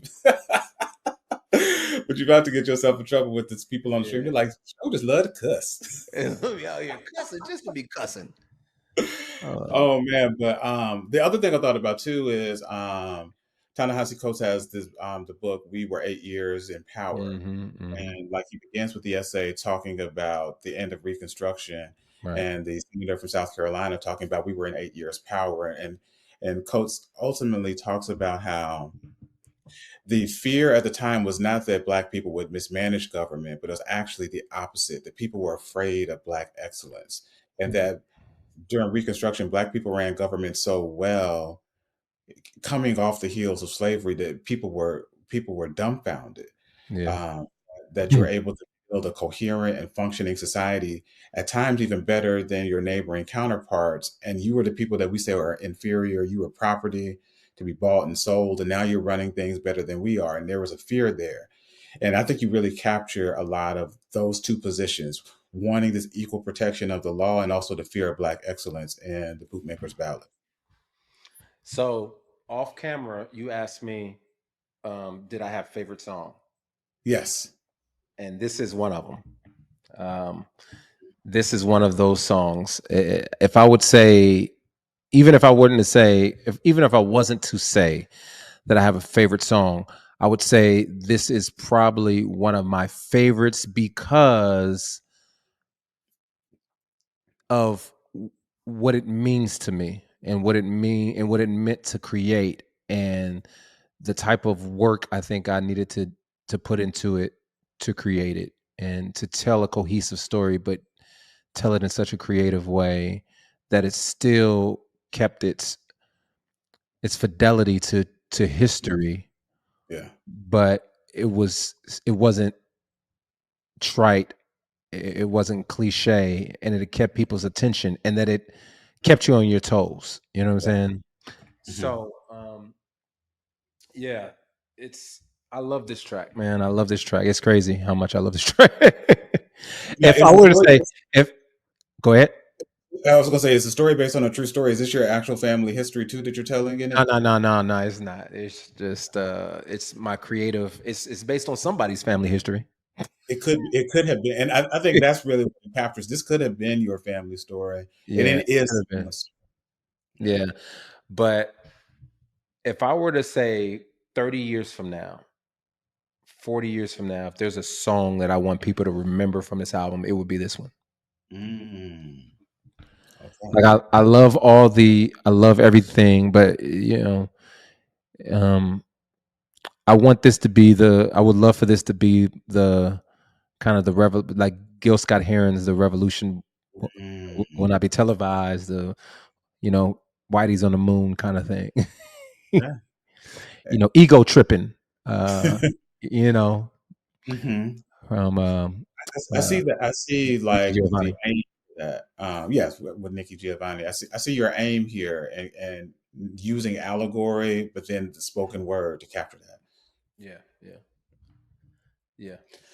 So with a song like this, especially as important as it is, when did you know it was done? Because I feel like there's so many ways you can tweak this and edit it, and I could even feel like a song of this importance, you might even feel like second guessing yourself, like I that. did. So I recorded it and I sat on it for about a couple weeks, and then during the mix process, I was trying to make changes, and man, rightfully so, my guy Jeremiah was like, "Nah, man, don't touch it," because I was actually going to make it shorter. Oh I was like, wow, man, let me cut some stuff out because I felt the pressure of the market, and so um, I don't know how often you felt this pressure of making short songs because of people's attention spans. yeah, it's hard. And there's a producer that I work with. I ain't gonna say no names because I tell this brother all the time, and he get on my nerves. I'll be in the studio, and he would say, "Hey, man, the song's at 3 minutes now. Just letting you know." I'm like, "Well, bro, I'm gonna cuss you out. Why are you telling me this? I don't care. I'll be Yeah, finished when I'm finished. You know what I'm I'll be, saying? listen, it'll be finished when it's finished. Ain't that what Mo Yeah, said? exactly. And so, but that's a real thing to people. It's like you don't make songs longer than 3 minutes. Yeah, Man, stay 2 minutes, 30 seconds. But I'm like, that's not art. That's not yeah, art to me. What that is that's content. Yeah, make content. But that's not for me. I make art. And so art has no time limit. I yeah. remember growing up listening to my parents' music, and it take 10 minutes for the first instrument to go. 10 minutes for the instruments be playing, and then finally you hear a voice 3 days later. Somebody, it was the 3rd of September. You like, I'm pretty sure y'all been playing this song for 4 hours. But to like, and to your credit, I think that really encapsulates too just the tradition of Black music making, in that like creating and letting the song tell you when it's done. A good example of that in my hip hop and Black culture class, when I'm talking about the difference between West African music making traditions and Eurocentric traditions, one of the things I show them is Judy Collins' rendition of Amazing Grace and Aretha Franklin's rendition of Amazing Grace. Judy Collins sings first verse chorus, second verse chorus, third verse chorus, fourth verse chorus of Amazing Grace in like 3 minutes and 30 seconds. At 3 minutes and 30 seconds, Aretha Franklin is just saying amazing for the first time. Or like she's like partially through the first verse. And who's mad at her? Nobody. And nobody's mad at her. No, because And now, nobody's like, hurry up. but so much of it was allowing the song to build, allowing the congregation to be, because her rendition is live, and just allowing her to not only experience the song and sit with it, but letting the people who hear it do that too. And I think that it's good to trust your instincts when, like, this is no disrespect to whoever told you the song was at 3 minutes now. I do think, like, if you're building a body of work, every now and again you need to make that consideration. But I think Right. first consideration should be the art, and is the art communicating what it should? Yeah, and I think to also reach back into antiquity, when we think about the spirituals, Mhm. part of like in sacred church or sanctified church, and sanctified church, Zora Neale Hurston talks about like why gospel music is what it is and why it's so sacred and important is because of the improvisation and because of like the reprising and the reframe, and how the repetition, even the Black preacher in a sense has these kind of motifs or these kind of modalities actually as he's preaching or she's preaching. And one of the things that I think hip hop and some of Black traditional music or Black music has adopted is that, like is that kind of like repetition, that kind of, you know what, we may go here, but we're gonna take it up a little bit more. We're gonna go. And no, the song ain't over until we just feel like we've exhausted every creative resource at our disposal. And so I when I'm in the studio, if I feel like I've exhausted every resource, that's when we Sabbath. You know what I mean? Yeah. We don't Sabbath on Wednesday. We don't Sabbath. We Sabbath when I feel like the Lord has said, you've exhausted. Now stop and Selah. After 6 days, I'll give you the rest. I'll give you. But to your point, though, even talking about the sanctified church, so much of even the way that you're articulating the communal expression in the music making is also just incumbent upon the idea of wanting to commune with the Spirit. And it's just like, we're not going to stop until we feel like the Spirit is done doing whatever the Spirit is going to do with us. And I think that also has led into other things as in terms of the art and the way we create, because gospel music is the foremother of everything that comes after it. And so much of our creatives have come through the church at some point or have a connection to it. And so, yeah. But amen. But yes, I see why you love Bootmakers Ballad the way that you did. And the risks that you take too reminded me of the risks that you were taking on Talented Tenth. That's why I was saying that I feel like shades of different albums in here, but like, I'm not saying they're the same albums. I look at it as kind of like a growth element. So for example, in a lot of ways, Outkast Aquemini is a bigger, more polished, more complete version of AT Aliens. I'm partial to AT Aliens for nostalgia, but I think but in a lot of ways, I think, for example, I feel you. I feel the same way about, like, I think AT Aliens is my favorite album of theirs. It is mine too, but this is where where I can distinguish between like my favorite and better, because I think Aquemini is an album, but AT Aliens is my favorite. But to kind of to kind of tie up this comparison, like for AT Aliens, you've got Jazzy Bell, but then you've also got the Art of Storytelling on Equimini, which is a more full, robust version of what's happening here. And then similarly, like you could argue that Elevators is the precursor to Equimini. Yeah. And so I say that to say that here, when I say you're taking risks as you did on Talented Tenth, is not saying that you're regurgitating the song, but it's demonstrative of the growth that has happened in the window of time, and you're getting a robust version of the thought, or even Absolutely. a of it. I absolutely, I couldn't have said it better. I think so. Let's even go back even further. Turn My Life Up. Yeah. Turn My Life Up is Sho Baraka. However, it was a Sho Baraka who is, I'm trying to find the right word, because the first word I thought of was naive. So Okay. for the sake of conversation, I'll just say it was a naivete that I carried, but also a very green and excited kind of posture, because I was just like, man, somebody is going to give me the opportunity to make music. I'm just going to make music, and I'm gonna listen to whoever like producer, and I also played it very. I knew the restrictions. Put it like that. Yes. Because I knew the opportunity. It's like a rookie coming into a league, and it's like, I'm not going to overstep. I'm not going to step on anybody's feet. I'm just going to kind of just know my role. I'm going to play the game. Oh, what y'all need me to do this? Okay, let me do that. Oh, y'all need me? And then Talented Tenth was me being a little more liberated and understanding, like, okay, I have subtly discovered some of the conflicts within not only the industry, but also within the kind of spaces that I operate in as far as my faith. And I want to start to tease those out in a way that I think are going to be accepted. Yeah. Because I'm trying my best. So there's a song called My Life, where that was probably the first time that I said I'm gonna overtly rap about my race and some of the influences that formed and shaped me, but I don't want to do it in a way that's too offensive. You know what I'm saying? Also, I want to talk about marriage, because I'm married, and why aren't Christians rapping about marriage? You know what I'm saying? Yeah. But I'm gonna do it in a way that is palatable. Yeah. And so there's a lot of that. And then Talented Tenth came, and I was like, all right, F all this. I'm just gonna be me, cuz I'm just gonna be me.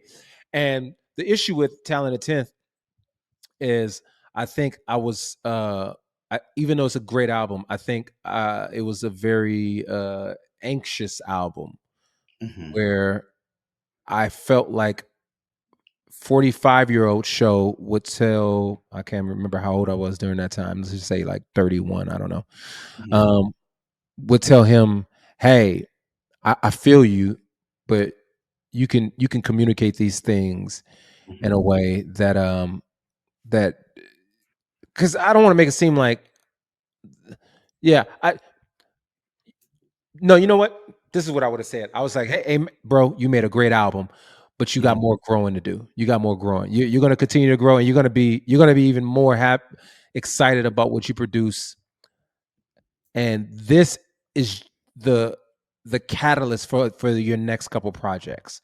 Yeah, absolutely. So embrace this, but know that you're going to continue to grow. And so the narrative and this album is me really coming to the holistic identity of who Sho Baraka is, and not only just the art, not only just the history and the background, but even like my attitude, the type of person I am, like the way I want to communicate, even understanding my voice, not only like figuratively, but literally, like using like my voice in a way that I'm not insecure about, because I think I've went through different voice changes on the album. So yeah, there's a whole lot of that. And so yes, I forgot how you described it, but I would agree. He could not resist inquiring about the foolish fire flickering in the basement of his soul. He knew it was his last weapon against the darkness. I was just functionally saying that the albums are demonstrative of growth in the same direction and fuller, more complete thoughts. And I feel like you really capture that well. And even kind of continuing some of those conversations with the evening impasse. Again, like one, just if you're following along with the sequence of the day, now this is the transition in most people's day. Like you're getting off from work if you have a job and beginning to start what your evening looks like. And now you're wrestling with all of these complications that you've experienced during the day. The idols in the marketplace, the monsters and the mascots, wrestling with your new place as an elder statesman, wanting to connect to the past and meeting someone like Phillis Wheatley and what she embodies. And now you're trying to figure out, where is my place when I've realized I've asked too many questions? Or songs on the pious hollow have ostracized me. What am I supposed to do? Particularly as I'm supposed to be heading home. Is there a home for me as I leave where I'm coming from?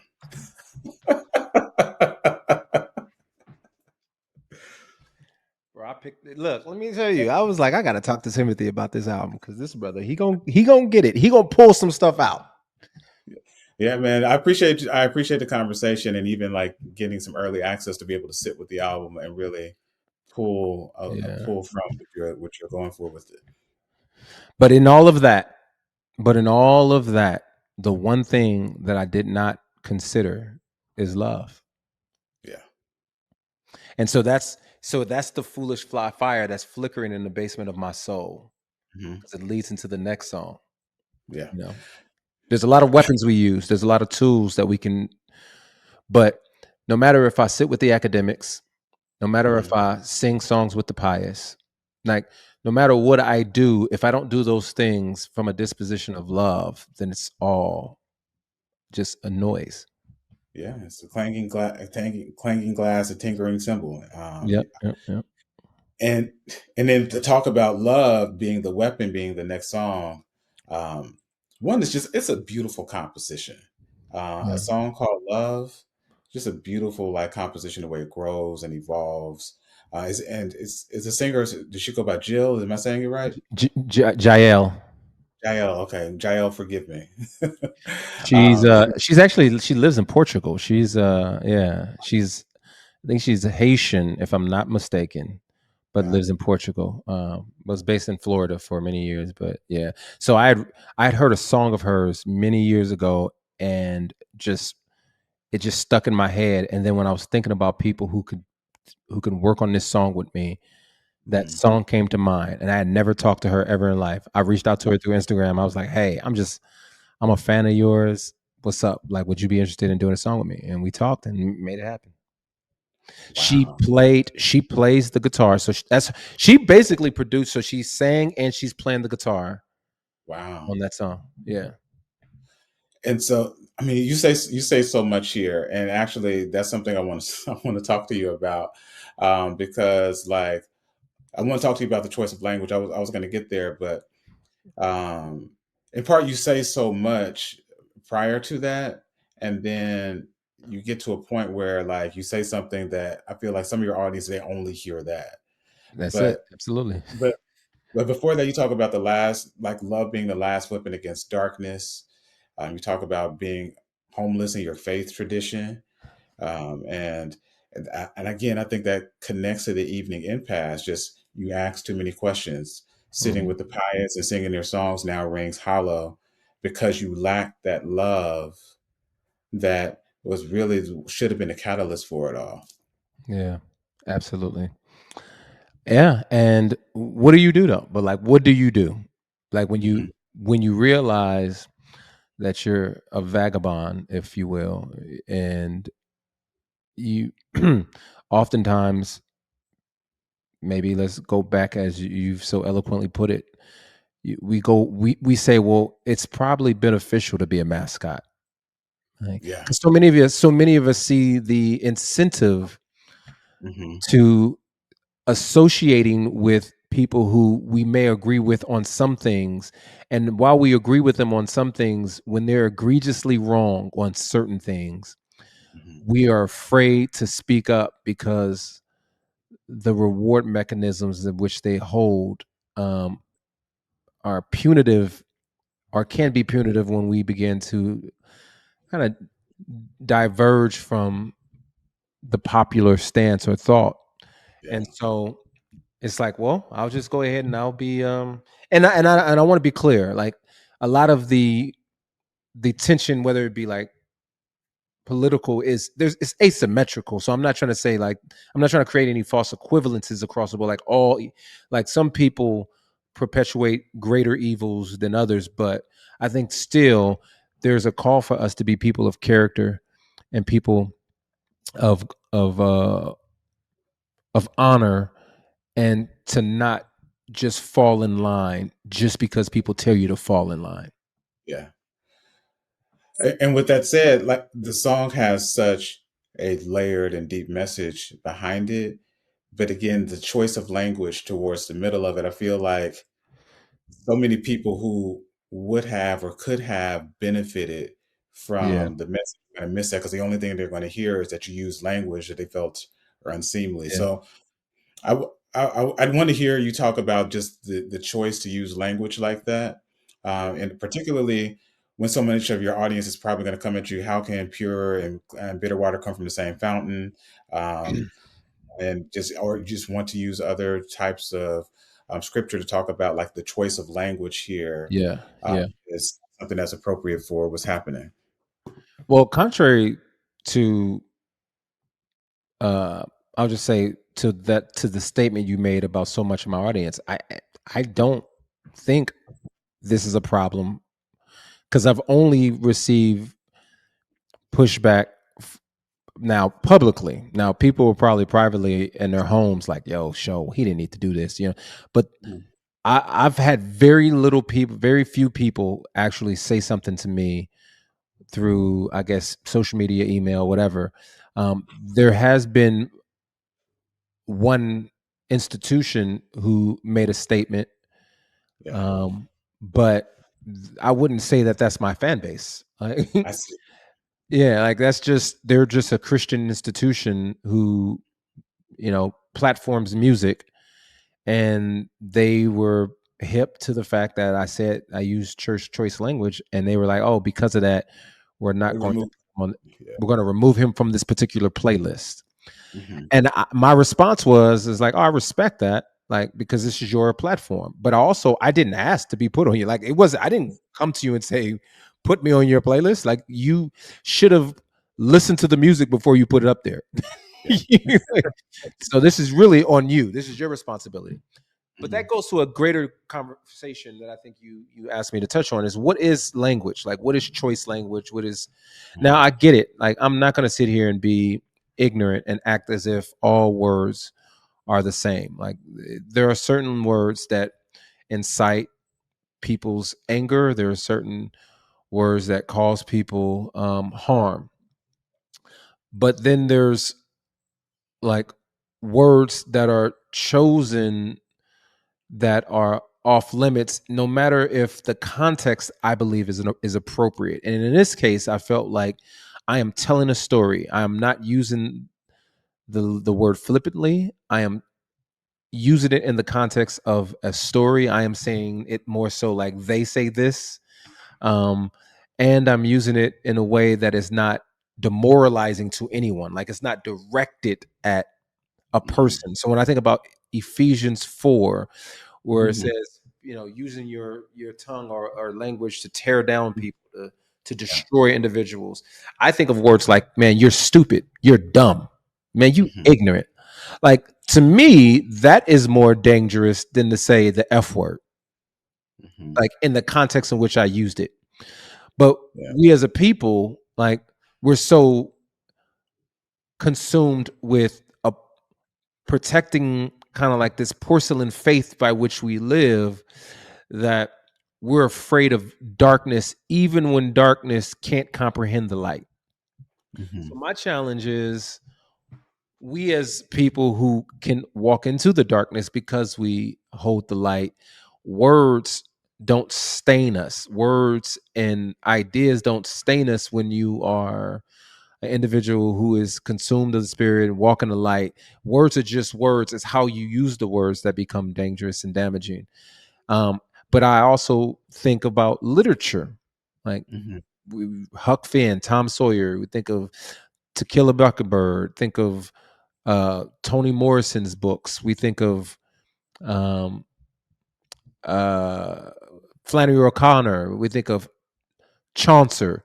These are books that we've read in elementary, high school. Some of it's required reading until ignorant folks said we're going to take certain books out of schools.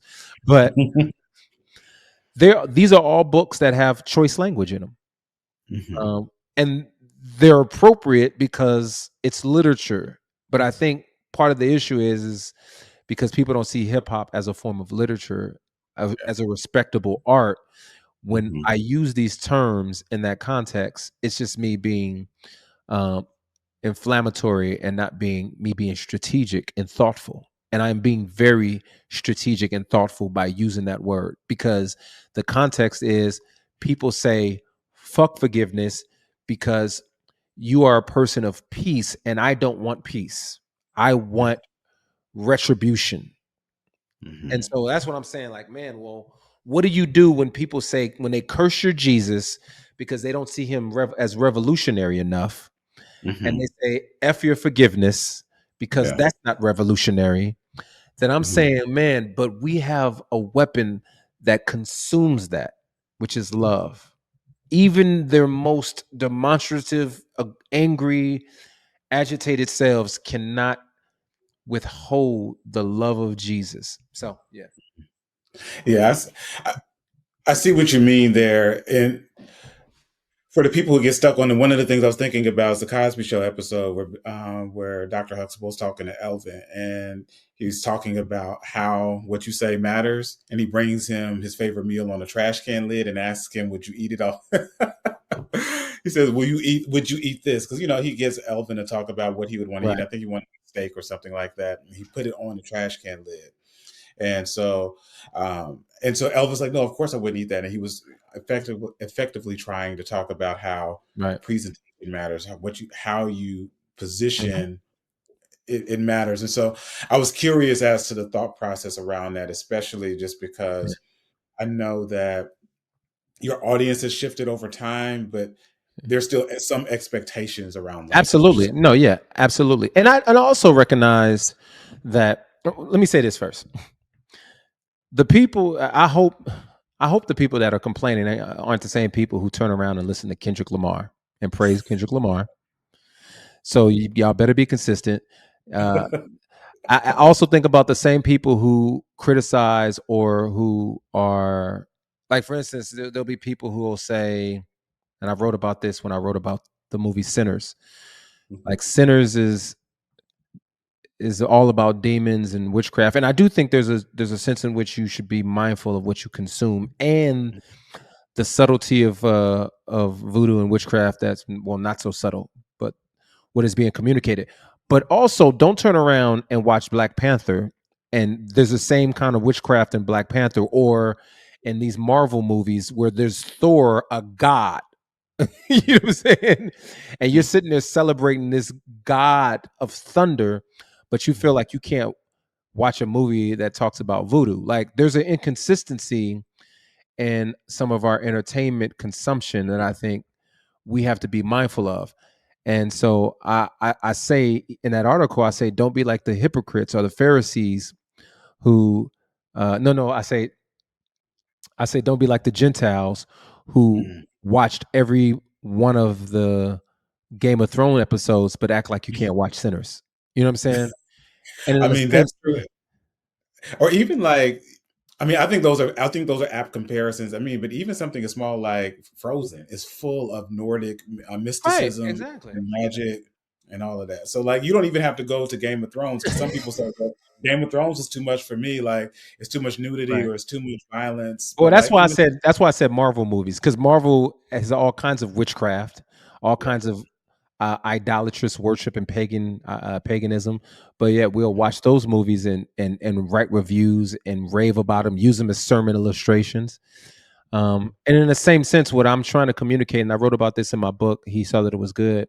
One of the chapters is that there's something about people being able to comprehend the darkness and yet and still remain unstained in it. So I talk about Flannery O'Connor. I talk about the book, the movie, the TV show, The Wire. I talk about how Richard Pryor uses a statement that he says, yes, it may be profane, but it's also profound. And yeah, there's something about presentation, and I do think words can trip us up. But I also think there's something about when you make sin cheap, when you make darkness cheap, you also make grace cheap. You make redemption cheap. And that's why when you watch Christian movies and the villains are individuals who never curse, who they just like they're the nicest kind of villainy in the world. Is like, well, what kind of redemption is this if God only saves people who says frick when they get mad? Oh, okay. and yes, I mean, indeed, and like you said, there is something profound and challenging the resistance to the gospel, which is what I believe you're trying to communicate in that particular. Yeah. And even I think using the metaphor of a gun is, I think, so apt in America when we're just a nation so riddled with gun violence. And then to talk about, I have something that's more powerful than a literal gun, but it's a gun called love. Yeah, absolutely. Yeah. And it's the album obviously was written months before Charlie Kirk's death, but it was released the week after I think he was I think so. You're right now. Yep.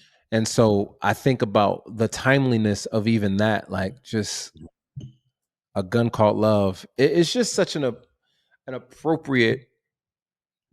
Just it's so needed. Like I just think we're all quick to run to defend ourselves in ways that I think are not necessary. We don't use words like we just anyway. Yeah, and not to belabor the point, but I think you also, again, a precursor to this conversation is your conversation on Prop song "Cynical," where you talk about why your guns more than you love our sons.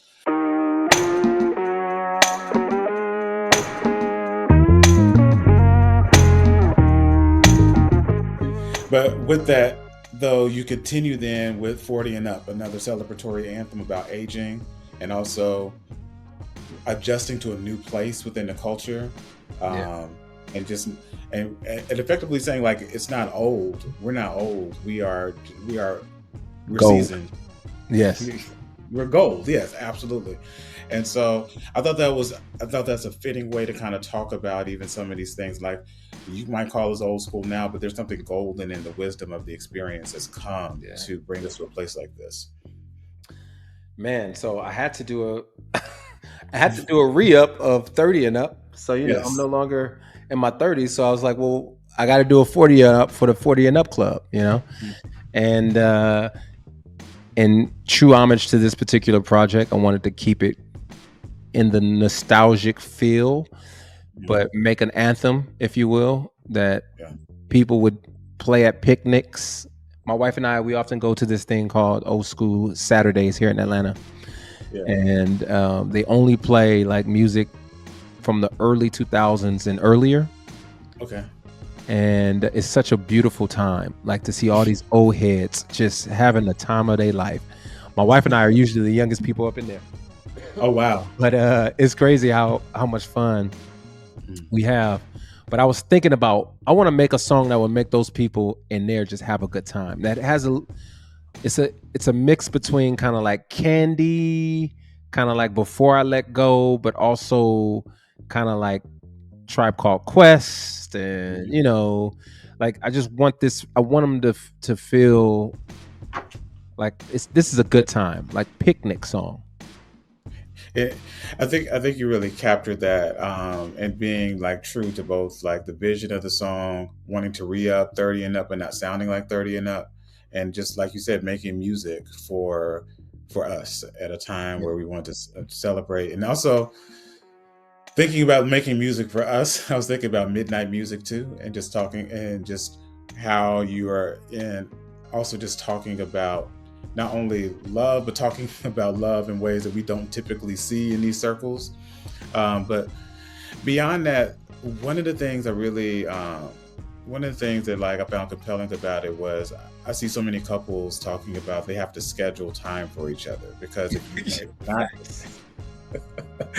because life is so full and so fast paced. If you don't deliberately set aside time for each other, you can look up and you have not had an opportunity to connect in a while. And so I thought that was really even compelling to like talk about in a way. It's like, listen, when you look, when you young, intimacy just happens. It's just you just be watching Netflix, and all of a sudden, next thing you know, y'all are doing adult things, and y'all chilling. Yeah, and then you're chilling. That don't happen like that when as you get older. People are, you got kids, fatigue, you got to, and so yes, you're right. Like you got to be very strategic. And I just wanted to make music that not only paid homage to the adulting that happens, but also that kind of created a soundtrack for the adulting. You know what I mean? Yeah, and you don't really see that in this space, but like not at all, not at all.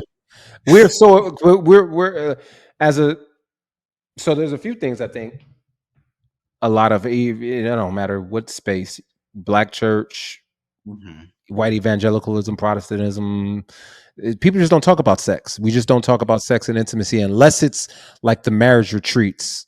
You'd be like, oh, we're gonna have a marriage retreat. Let's talk about, or if it's like the small group where it's just guys. Like, all right, the fellas are gonna get together and we're gonna talk. Like, man, my wife, man, she been holding out.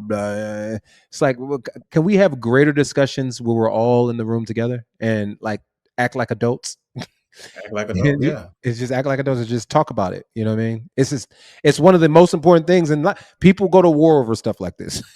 People die over, but we won't talk about it. You know what I'm saying? And to the earlier conversations where we were talking about how there needs to be a redeemed perspective on aging and life, so much of the broader culture talks about sex in toxic and unhealthy ways. And so I think it's important to even kind of bring that into the conversation too. It's just like, yes, like my wife and I share intimacy together. We love each other. We bond, and it's important that it's so important that we're intentional about scheduling time. And I'm going to celebrate her when I'm talking about all of this stuff. Because when you don't, and that's the reason why you talk about that intentional time and making sure that you guys are in unison on that, because if the intimacy is scarce for one individual, then when it is time to connect, they become very selfish. Because it's like, well, I don't know when's the next time I'm gonna get mine, or and you don't want to begin to have selfish intimacy because there's no joy and beauty in that. You know what I mean? And so, yeah, absolutely. I think, but I also want to shout out Amori Jones on this song, who's singing, because this was one of those songs that was given to me that was already written and produced. So he already had his vocals on this song, and the song was already produced. And when I heard it, I was like, "Yep, that one's mine." Okay. Yep. And so another thing I meant to ask you earlier, but I think there's a good time to talk about it too, is just like, so your wife made the album artwork for the album. So like she's involved at the very least at that level. How involved is she even with the process of like the music making too? Like, do you let her hear all? My wife used to, so here's the joke. Who was it? I can't remember. I think it may have been Swoop. My wife was listening to maybe one of Swoop's songs. I can't remember which one it was. It was one of his like turn up songs, because Swoop is like a MC's MC. So it wasn't one of those songs. It was one of his like God is Good. I think it was God is Good all the time. Okay, and my wife would just play the mess out of it. And I'd be like, why do you play? I said something like, you play Swoop song more than you play my songs. And she was like, well, you need to make better songs. Yikes. And I was so hurt. And basically what she was saying is, you don't make music for me. And I was like, Noted. And so, Mm. um, and so I stopped letting her listen to I stopped. I was like, nah, you're not listening to any of my songs. But then on this album, I would let her listen to songs, and she was like, see, now I feel like you're considering me, because my wife is not like a lyrics person. As Mm. as I make this generalization, a lot of women aren't. Like, I think a lot of women are more kind of like vibe and like musical people first, and then they probably get into the lyrics. But I think as an artist, as a MC, let me put it like that. As an MC, I think to my detriment, I've thought mostly about lyrics first and then vibe second or feel second. And with this song, or with this album, better yet, the beauty of working with X and Jeremiah are they're individuals who produce vibe. And Mm. so I said, you know what, let me challenge myself to allow them to speak into ways, because they helped me out. Here's something for you artists out there too. When you work with engineers, work with somebody you trust, who you will allow them to coach you. Yes, that's so important. Yeah. And I've done that with Jamie and Nate, but Jamie Porti, who produced most of the narrative, and Nate, who produced some of the narrative, and they both produced Talent 10th. And on this album, I felt very comfortable to allow X to kind of coach me on certain. He would, like, for instance, on the next song, "Shadow of Shame," as I was rapping it, he was like, "Man, I think you should tap into your Ghostface Killer." And the Oh, moment he okay. said that, I said, "I know exactly," because I was rapping it a little different. And he Okay. was like, "Yo, you should tap into your inner Ghostface." And I said, Mm. I know what you're asking me to do. Wow. Okay. And so that's Okay. kind of like how I delivered it, was to kind of get into that, like, that grimy, yeah, it's so important, you know, Okay. realize your flesh is poison. You know, it was Yeah. like these emphasis and these pauses, like, um, and then there are other songs where he would say, "Hey, I think I hear you, like, say this a little differently, because or sing this more than rap it." Yeah. And so anyway, all that to go back to my wife, I think because of that, my wife enjoys this album more than any other album, Oh, okay. because it has a lot more vibe and feel. Okay. Uh, I don't know if I honestly believe that in my heart, but I believe that for her, if that makes sense. Yeah, Like, for I can see. me, I feel like narrative is a vibe, Mhm. but my kind of vibe is jazz with hip hop, like jazz and hip hop vibe. You know what I mean? So like when soul, or like Prophet, or like these songs, to me, I'm like, yo, this is a vibe. But for her, that's like, nah, this is just hip hop jazz. I don't want to hear that. Like, Yeah. there's too much 808s. Like on this, like this one, I mean, too much breakbeat and such and such. But this one, you got more 808. I feel like I want to dance. I want to jam. Like, is even if I don't let, like, so yeah. Anyway, That makes sense. killed the album cover. Killed the album cover. I took a Yeah. picture in my backyard. I said, turn this into an album cover, and gave it a concept. And little quick, little nugget.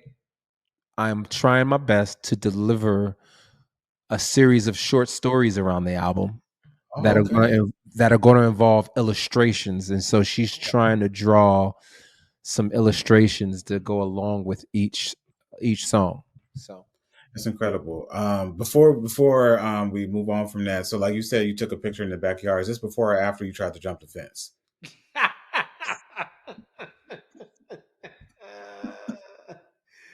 I don't know what you're talking about, Timothy. I have no idea. I have no recollection of the events in which you are trying to make me recall. Oh, That is okay. AI is a wonderful thing. Let me tell you something about AI. Oh, okay. Okay. It'll You make talk you about think. AI, not Alfred Iverson, not the answer. You talk about the other AI. I'm talking about the other AI, the fake the fake AI, not the real, not the answer, not Mr. Iverson cornrows baggy shorts Iverson. I'm talking about Oh my take goodness, your that is hilarious. jobs trying to replace art AI. But so we got a few more songs left on the album, but they're very impactful, particularly The Shadow of Shame and Donna. But I don't want to like breeze through them. No, I know. we're crunched for time, so it's okay, brother. I got you. Let's. Okay. This Because is just how it happens. Unfortunately, you get to the end of the album, and because of no, I'm time. sorry. Sorry, if these are your favorite songs, forgive me. Shame. Oh, the shame! I'm naked, I tried to fake it. I changed faces, I can't shake it. Lord help, look away! I'm silent, my soul is dying. But do talk to me about The Shadow of Shame, though. I know Shadow of Shame is probably the most personal song. Well, that and Donna, we could talk about them collectively because they're tethered together. But Shadow of Shame is produced by Whit. Whit, you guys may know, he's done a bunch of projects with Dre Murray. We've never worked together, and this is the first time of us working together, and I was so excited. I had this beat since 2020. Wow. Okay. And I was like, I gotta use it. So anyway, once again, pulling from a gospel sample, and it's a personal story because I dealt with shame because of my own sin in like 2020, 2021, and trying to cover my sin and hide it, and to the point where I confessed to my wife and my family and my church. And this particular song talks about the shrapnel and the cloud that sticks with you even after your repentance, even after your acknowledging and confessing it, because confession is a powerful thing in the sense that, as the scriptures say, he who confesses, he will receive mercy. But you also have to continue to confess the shame that you're of what you've done to get through that. Because I'll just say for me, I built an idol of who I was. Like, I had these expectations of the type of individual I was, and when I shattered that, I couldn't believe that I kind of shamed I couldn't believe that I didn't live up to my own expectations. But the reality is I shouldn't have trusted myself, and I shouldn't have built that expectation of myself in the first place. But even then, I think there's a sense that there's a line in all God says, the house is burning down, don't let the flames get you, but once you escape, the smoke will stay with you. And in a sense, shame is that smoke that stays in our clothes.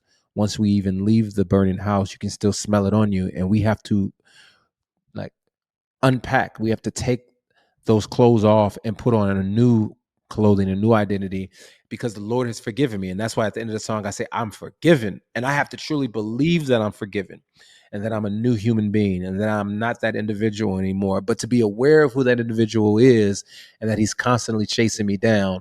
But yet still, I'm running towards the Father, and I will get to the Father's arms before the old me chases me down and catches me. And it was a beautiful thing to have my brother on the song, because my brother had a rough life as well, and he came to know the Lord. And so he's sharing his testimony. And as he's sharing his testimony of drug addiction and in and out of jail and whatnot, and the way he talks about how he came out of all of that was through our praying mother. Yeah. And so the praying mom is the foundation, or in a lot of ways, the anchor for us. And then she passed away in April of this year. I'm sorry And it was for that. just a beautiful, thank you. It was just a beautiful opportunity to give my brother space to share his affection for my mother. And we've never done a song together. So he's been begging me to rap. And it was great to just have him get on there and give his voice. And I think it's the texture of his voice is so beautiful and powerful on this album. He has one of those voices that just cut through. Yeah. It has a rich texture to it, and like you said, it's really a dynamic song. The way you both share your testimonies in that way, and just overcoming the shame and the stigma that affixes itself to you with that. Yeah. And so that transitions into, because he transitions us into the song that pays homage to our mother, which is Donna. Mama made some dope kids. The Lord gave her great gift. Surely she will be Miss Donna made some dope kids. The Lord gave her great gift. And which is a beautiful tribute. Grief is just such a difficult thing to wrestle with, and it's even more difficult to articulate yourself well when you're trying to hold on to or trying to figure out what to do with that grief. And I think Donna really is a beautiful tribute to your mother. And so yeah, some people, and I felt, you know, there's this interesting tension when you make art for consumption, because you get an opportunity to make a song like Donna, and you feel, I don't want to say, there's a possibility of feeling filthy, because it's like I'm going to sell this, like this is going to be given to people to consume, when I really just want to make this. If this was a museum, I just really want to put this up in the museum of Sho. Like, this is another piece of my work, and I don't necessarily want anybody to feel like I am trying to profit off of my pain or grief. But hopefully the way that I process grief is through making art. The way that I process is by not just locking myself up, but to talk about it in a creative way. And hopefully this is helpful for you. So yeah, I agree. Belief put out a video around the time he lost his sister and talked about how difficult it was for him. And one of the things that I thought was beautiful about it was, he said, you know, people tell you that over time that your grief will go away. And he says that's not accurate, but he says it's more accurate to say over time your capacity grows to deal with it. It's like absolutely the jar around it. And I think that Donna is a beautiful way of saying that your capacity to deal with that loss has grown, that you can not only hold that, but help others hold through that too. And the other thing, that's not too clear, but I do mention in the song, is that my mom has been dealing with, she was dealing with dementia for like 2.5 years before her passing. And so in some ways, our family had already started the grieving process, because we were losing her, and as people who have parents or family members who have dementia, you kind of know, like, she's not who she was. And we're grieving her already. And so the process of me grieving her had already started a few years before that. And so, as you said, like, it's the first time she forgot where we lived. That's when I knew. I was like, all right, this is a new relationship. Like, this is a new relationship. And I have to correct my expectations. Like, I have to change and reevaluate my expectations. And so that's when the grieving process started. And so, as you quote belief, there is this sense of my capacity started to grow at that moment, to where a few years later, when she passed, it was very, very, very, very difficult. But yet and still, we were learning how to have joy in grief, because my mom loved the Lord, and I truly believe she was ready to go. Yeah. Yeah, sorry for your loss, but again, I think it's a beautiful way to honor her legacy with the song. I know you said we are pressed for time, so like you end with Goodnight and then All Good, and I think those are just two great ways to kind of flip just the whole meaning of the album, and just saying, like, here we're saying goodnight, we're about to call it a day, and throughout all this turmoil and tribulation, the wrestling with these existential crises, we can still say it's all good. I don't deserve it, but it's all good, yeah. It's all good, yeah. It reminds me of like a watch night service the night before the Emancipation Proclamation is to be declared from the federal government. It's like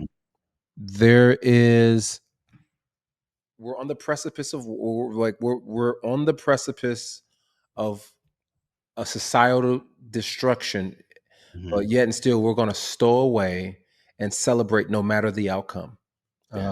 Because we know that liberation doesn't come from Capitol Hill. Liberation won't come from the Gettysburg. Liberation won't come from Sherman tearing and burning down cities.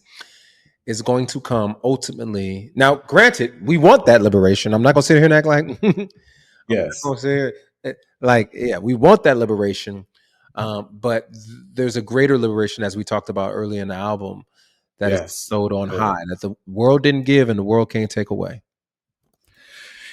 And that's such a beautiful thing too, like just thinking about all of this, because like I love the analogy of watch night. It's a tradition that I really hold dear, in part because of this history that you're talking about. Because New Year's Day prior to that was a devastating day for the enslaved, because that was the day that they found out whether they or their family members would be sold, and oftentimes families were separated. And so in this beautiful turn of history, New Year's Day becomes the day that they begin to celebrate liberation. And so they were waiting for freedom to come. And so at midnight, there's this beautiful turn of history that happens. And so with that, we've got midnight of a good culture. We got midnight of a good culture. And I think I love the way in which you've helped me present this project, because truly I approached this like a book, as I think I've done.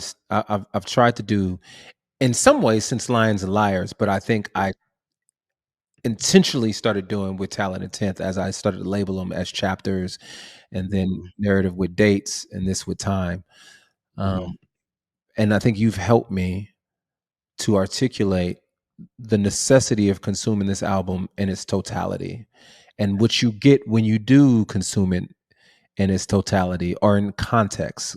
Because even if you can't listen to it all at once, you can listen to it in certain contexts, whether it's just the evening portion or the morning portion or the afternoon portion, and knowing how Good Morning affects Good Night, or how the shadow of shame impacts Donna. So there's all of there's all of this. And so I just want to say, man, thank you for spending this time with me and helping me to celebrate a work that is deeply important to me. I'm glad to do it. Thanks again for inviting me for a third time around. Congratulations on the release. Looking forward to hearing how more and more people respond to it. Bro, blessings to you. How can people stay in contact with you? So I have a website, timothywelbeck.com, 1L. That's pretty much the home of everything I do. So if you're interested in what I do, whether it's academia, law, writing, everything in between is there. I'm on social media. I'm primarily active on Instagram. It's just my name, at Timothy Welbeck. I'm still on Twitter. I shouldn't be. I'm sorry. Same. Every time I get on there, I'm like, oh, this is terrible. I mean, what I'll just say briefly about that is I curated my timeline to the point that I don't see a lot of foolishness, and I've built a lot of community on Twitter and online in ways that's very difficult to replicate anywhere else. But that's a whole nother conversation. I probably shouldn't be on Twitter anymore, just because of like the way it is collapsing. But I am there. If you're still there and want to connect with me, I'm there. I'm most active on Instagram, so I'm there also. Have a website, timothywelbeck.com. Brother, thank you very much, and you have a wonderful night. Thank you, you too. What brought him peace was what he could not hear, and that he no longer concerned himself